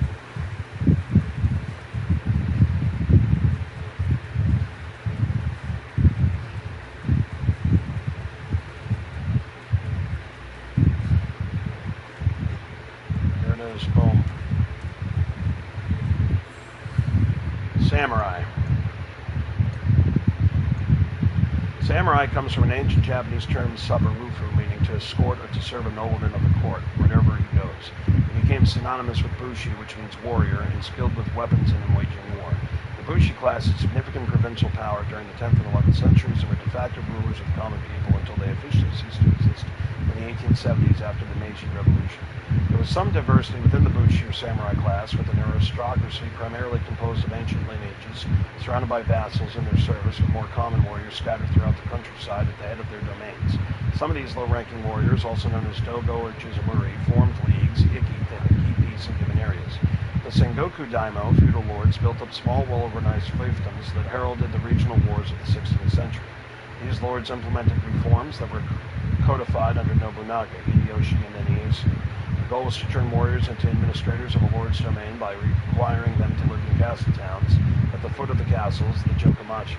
By the early 17th century, the warrior class had been effectively transformed into administrative class. Warriors who used to live in small manors among the peasants found themselves serving as officials with no direct connection to their land. This new power structure took a couple of generations to stabilize, ultimately resulting in a thriving economy and lasting peace. All right, next up, Japanese women in society. Do we have that? We don't. That's the last one of these. Well, it's in Fukuchiyama, of course it is.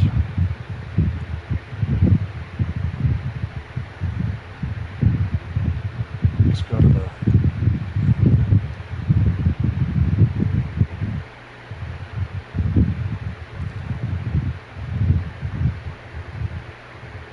It's inside of a house.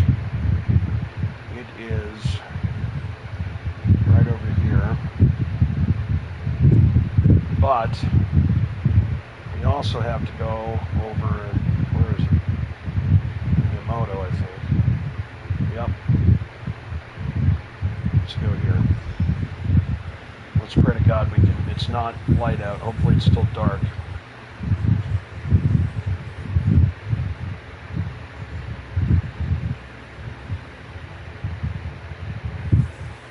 Yeah, it is dark. Okay, good. Gotta get up there. Gotta get up there. We've gotta hurry up there. I think this is a silver fox one, if I'm not mistaken. Could be wrong, but I think that's what we're looking for here.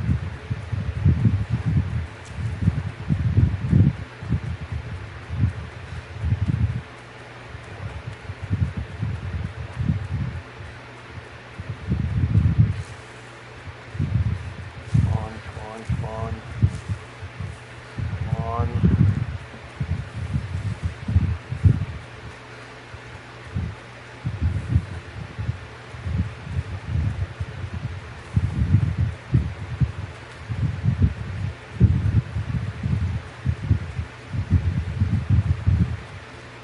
It's not here.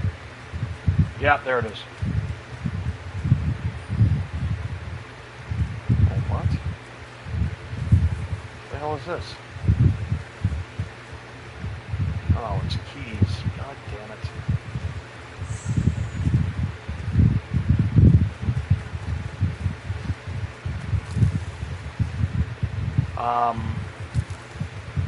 This doesn't make any sense.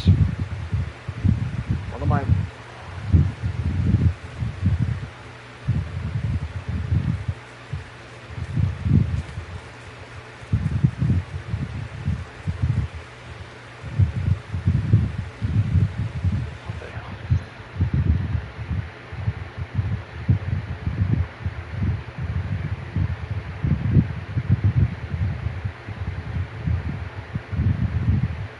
Oh, it's a legendary deer.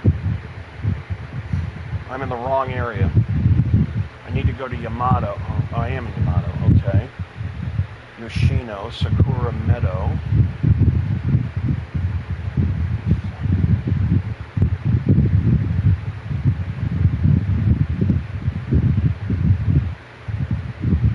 Wait a minute. Didn't I find it?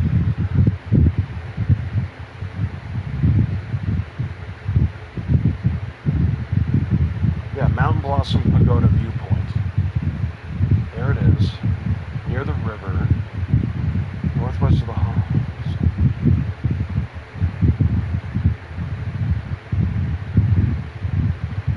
highest point of this path on the eastern side. 80 meters of it. So, for some reason, okay, so I am in the right place. I don't know what the hell's going on. Am I in the wrong?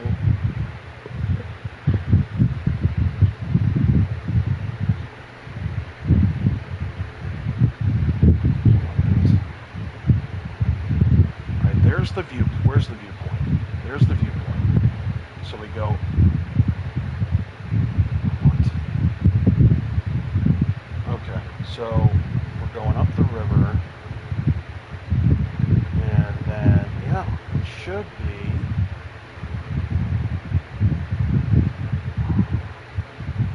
Up the river. There's, I think, that one. Yep. That goes, yep. And then there's a triangle up there. I'm right there, man. I should be right there.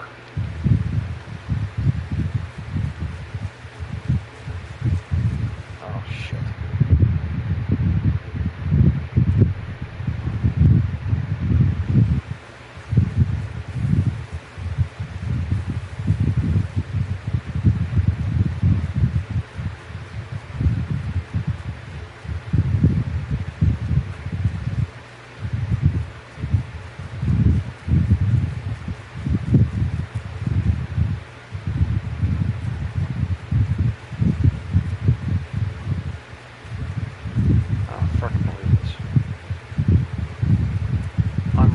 Supposed to.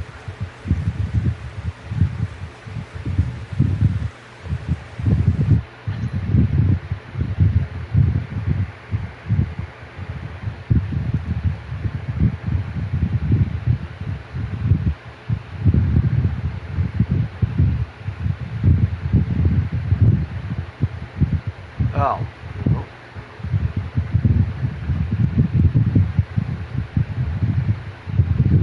Oh no, I gotta be right here. Oh great, well, I fucked up somehow, because it's not here. It should be, it's not. So I don't know what the hell. What the hell is all this BS? This is unreal. Is this where it's supposed to be? Unless I already got it. Did I already get it?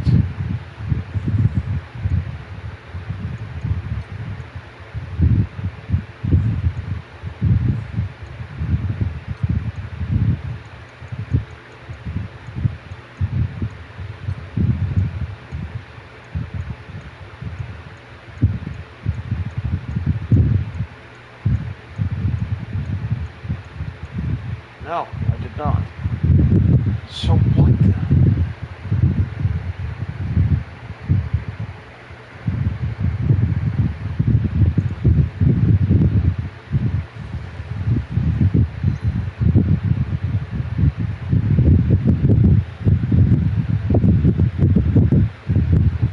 Unless it's...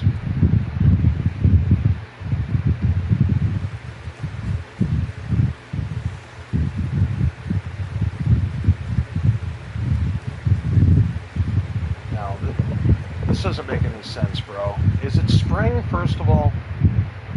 Does it? I think it is. What the hell? Unless it's by the rocks.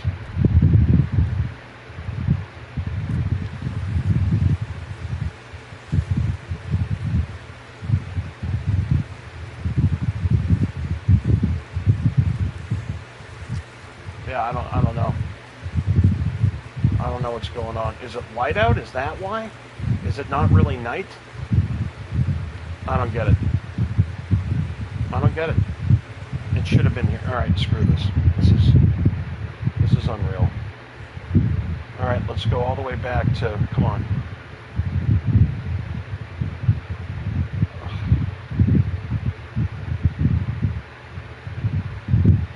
That's what a disaster.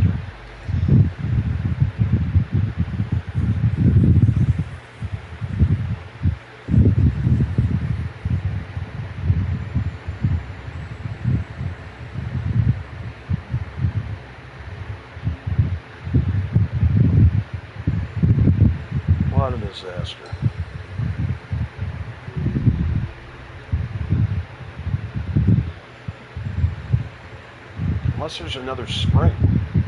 But I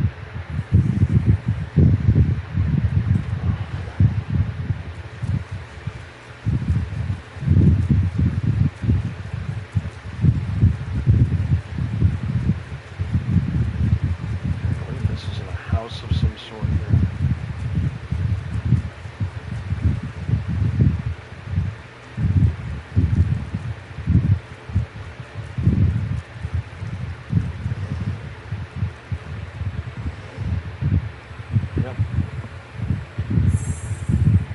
Japanese women in society. In feudal Japan, a woman's situation was extremely variable. Importantly, it depended on whether she did or did not belong to the high class. For the popular classes, during village assemblies, widows from the heads of families attended the debates, spoke, and gave their opinions. Some women created artisan guilds. Husbands were even kept away from decision-making. This was particularly true for pearl divers. With respect to the wives of merchants or artisans, they were generally in charge of financial matters, which led the Portuguese missionary Louis Frost to assert Japanese women are the usurers of their husbands. In the 16th century, Japanese women could move freely without an escort, unlike women in numerous other countries. Women also knew how to read and write, but it was a much less common skill for women who came from a modest background. In fact, some women even left their homes in broad daylight to conduct business. Furthermore, all women worked, even those of the higher class. For example, the ladies of the shogun's court or other great lords supervised service inside the residences and were often responsible for drafting official documents concerning the family's property. Yet in some cases, women were perceived as impure because they were suspected of defiling blood. As a result, some places were forbidden, such as aesthetic places, sacred mountains, and even boats, although they were sometimes accepted as passengers. Conversely, women were highly sacred in Buddhism, as they could give birth to a child. Alright, that is that. Next up, castles and war affairs. Missing one. Takeda Castle.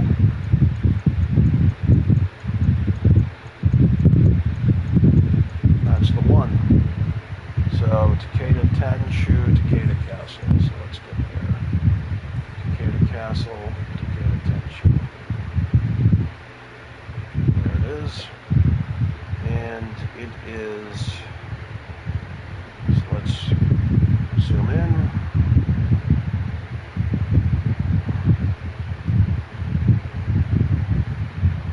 Okay.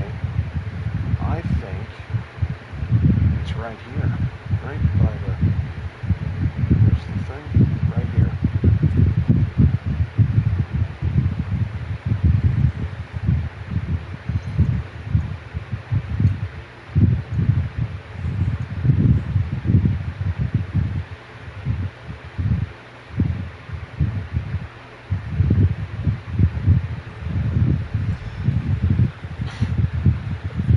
This is the last castle and war affair. Oh, this might be it. I might be done with everything. I believe.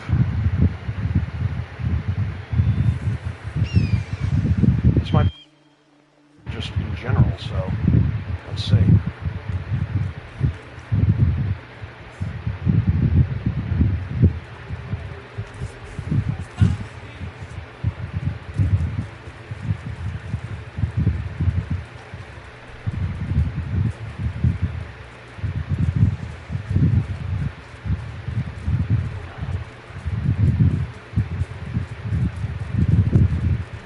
I see it.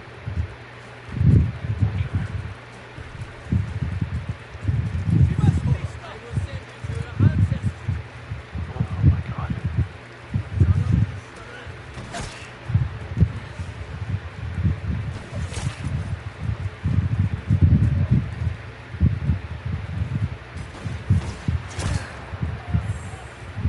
Takeda Castle.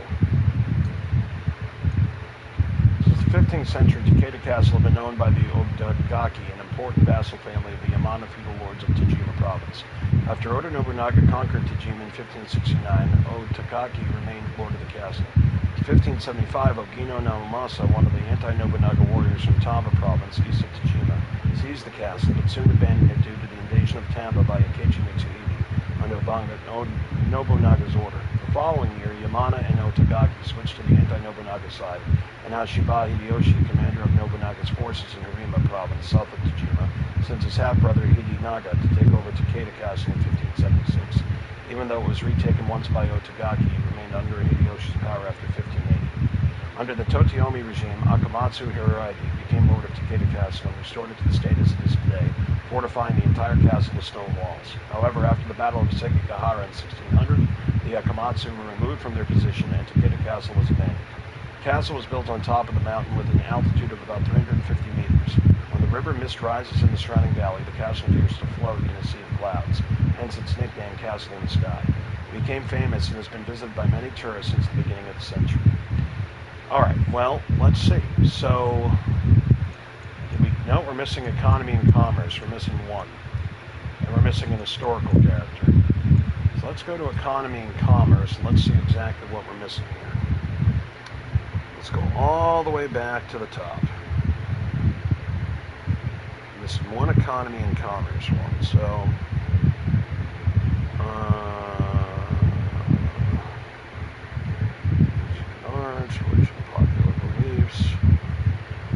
economy and commerce.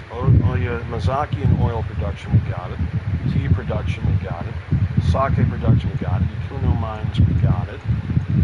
Triangular trade network, got it. Commerce and craft of Sakai, got it. Salt production, got it. Soy sauce, got it. Medieval daily markets, got it. Foreign trade at Sakai, got it. Rice farmers, got it. Internet traders, got it. Pirates, got it. Rice production, got it. Crime and... Wait a minute. So then how am I... Maybe they're adding one to the DLC? Yeah, they are. That's exactly what's going on. Guys, 1 second. I'll be right back.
seems to me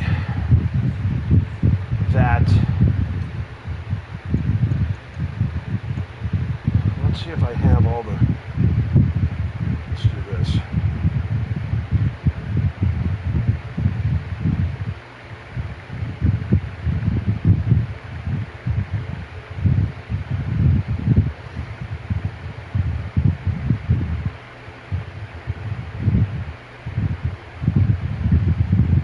No, this is,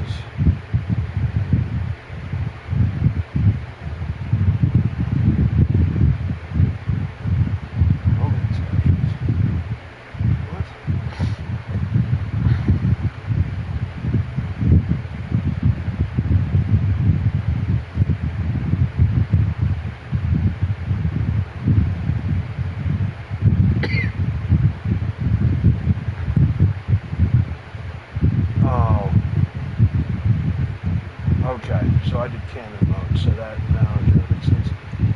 All right, I don't know. All I know is that I've collected everything except one economy and commerce and one historical character, because I think they're waiting for the DLC for that. We're gonna play as Yasuke for a second, and what? Oh, that's why. That makes sense. All right. Oh boy.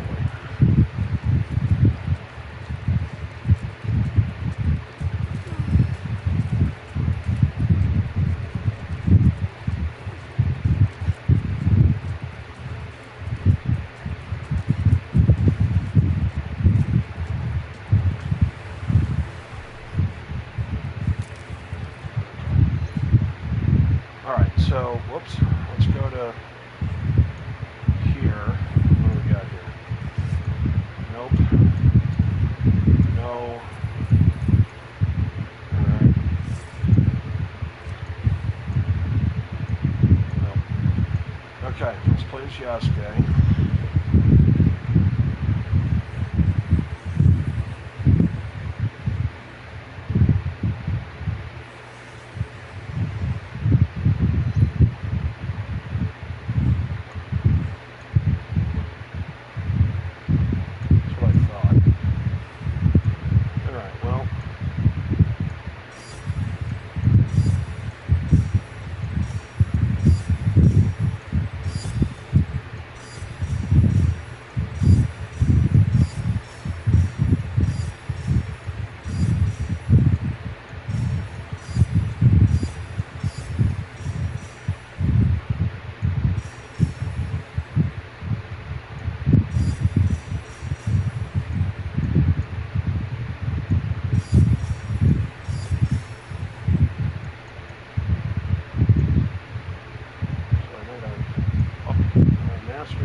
let's show what I can do. Legendary deer seashells.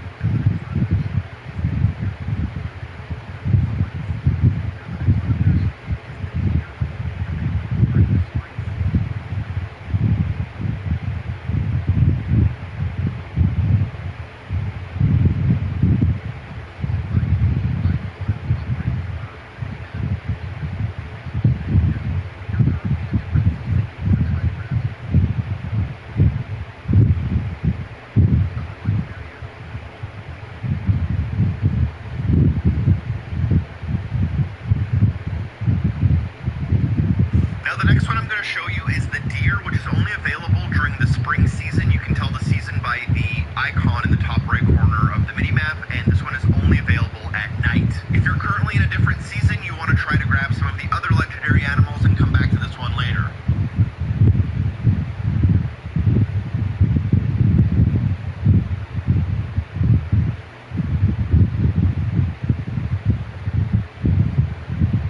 This one can be found in the southern area of the Yamato province to the west of Yoshino, not far from the Mountain Blossom Pagoda fast travel point. You'll want to mark this area of this path right here on this small mountaintop. Gallop your horse here at night when it's completely dark. Completely dark. That's, I think, the problem.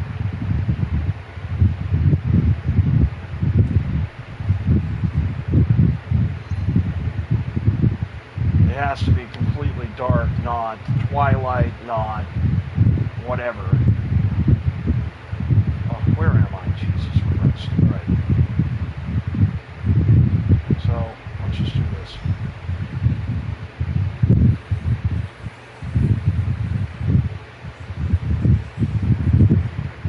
And guys, if this doesn't work, I'm just going to have to pause or stop the stream and try again tomorrow. It's dark out, but I mean, what the hell? So,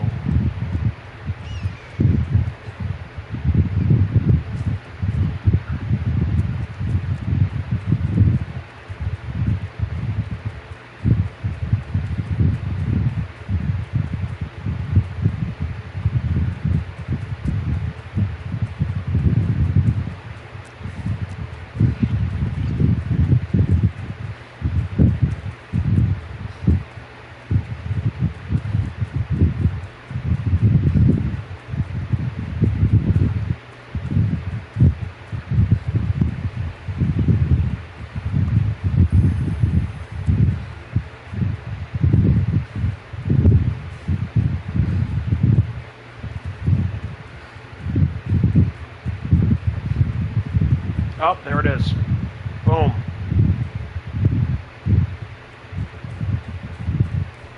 There it is, boys and girls.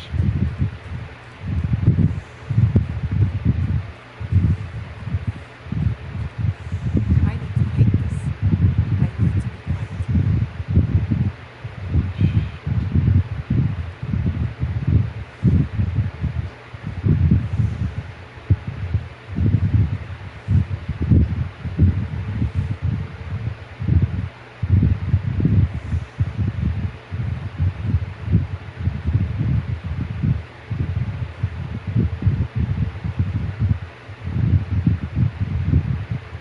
I need a closer look.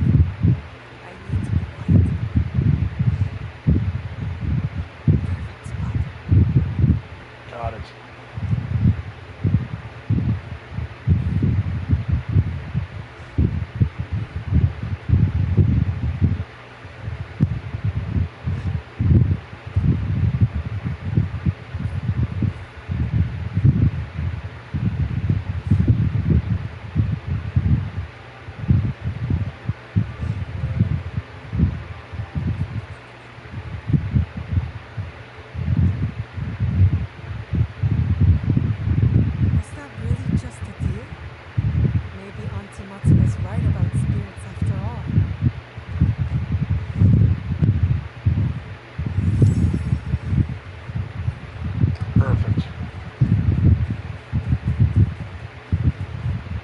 right, perfect.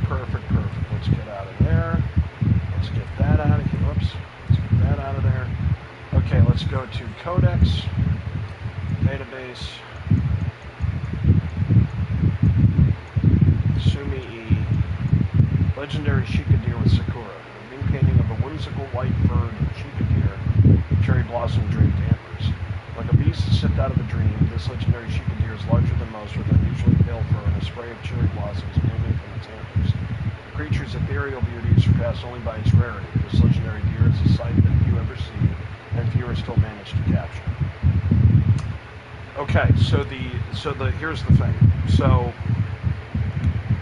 the missing ones that we need to get are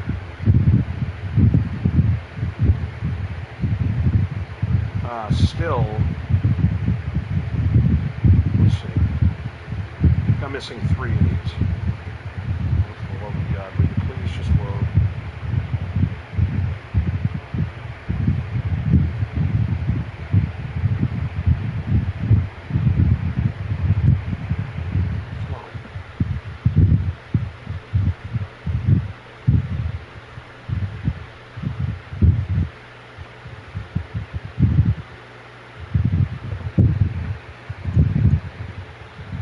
Okay.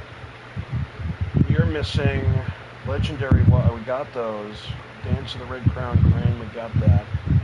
Sheikah deer. So I'm missing the fox and the white tanuki. Wait a minute. Let's see. Legendary Sheikah deer. Legendary wise macaque. Yeah. Should have one more. Dance of the legendary. Yeah. Okay. So we're missing the silver fox, which is in the fall, and the white tanuki, which is in the summer. So the white tanuki is during the daytime in the shimmering fields. So I'm missing 2 legendary Sumi-Es, and we're done. And then it's just a matter of getting enough of the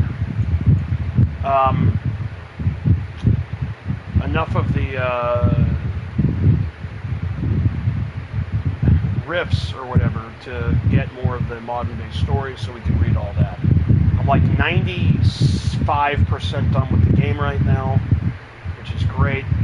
Thanks for watching, guys, and I will see you probably tomorrow. We're going to try to get these last 2 Sumi-E paintings. We're just going to have to waste time to do them. But I appreciate you guys. Thanks for watching. We'll see you soon.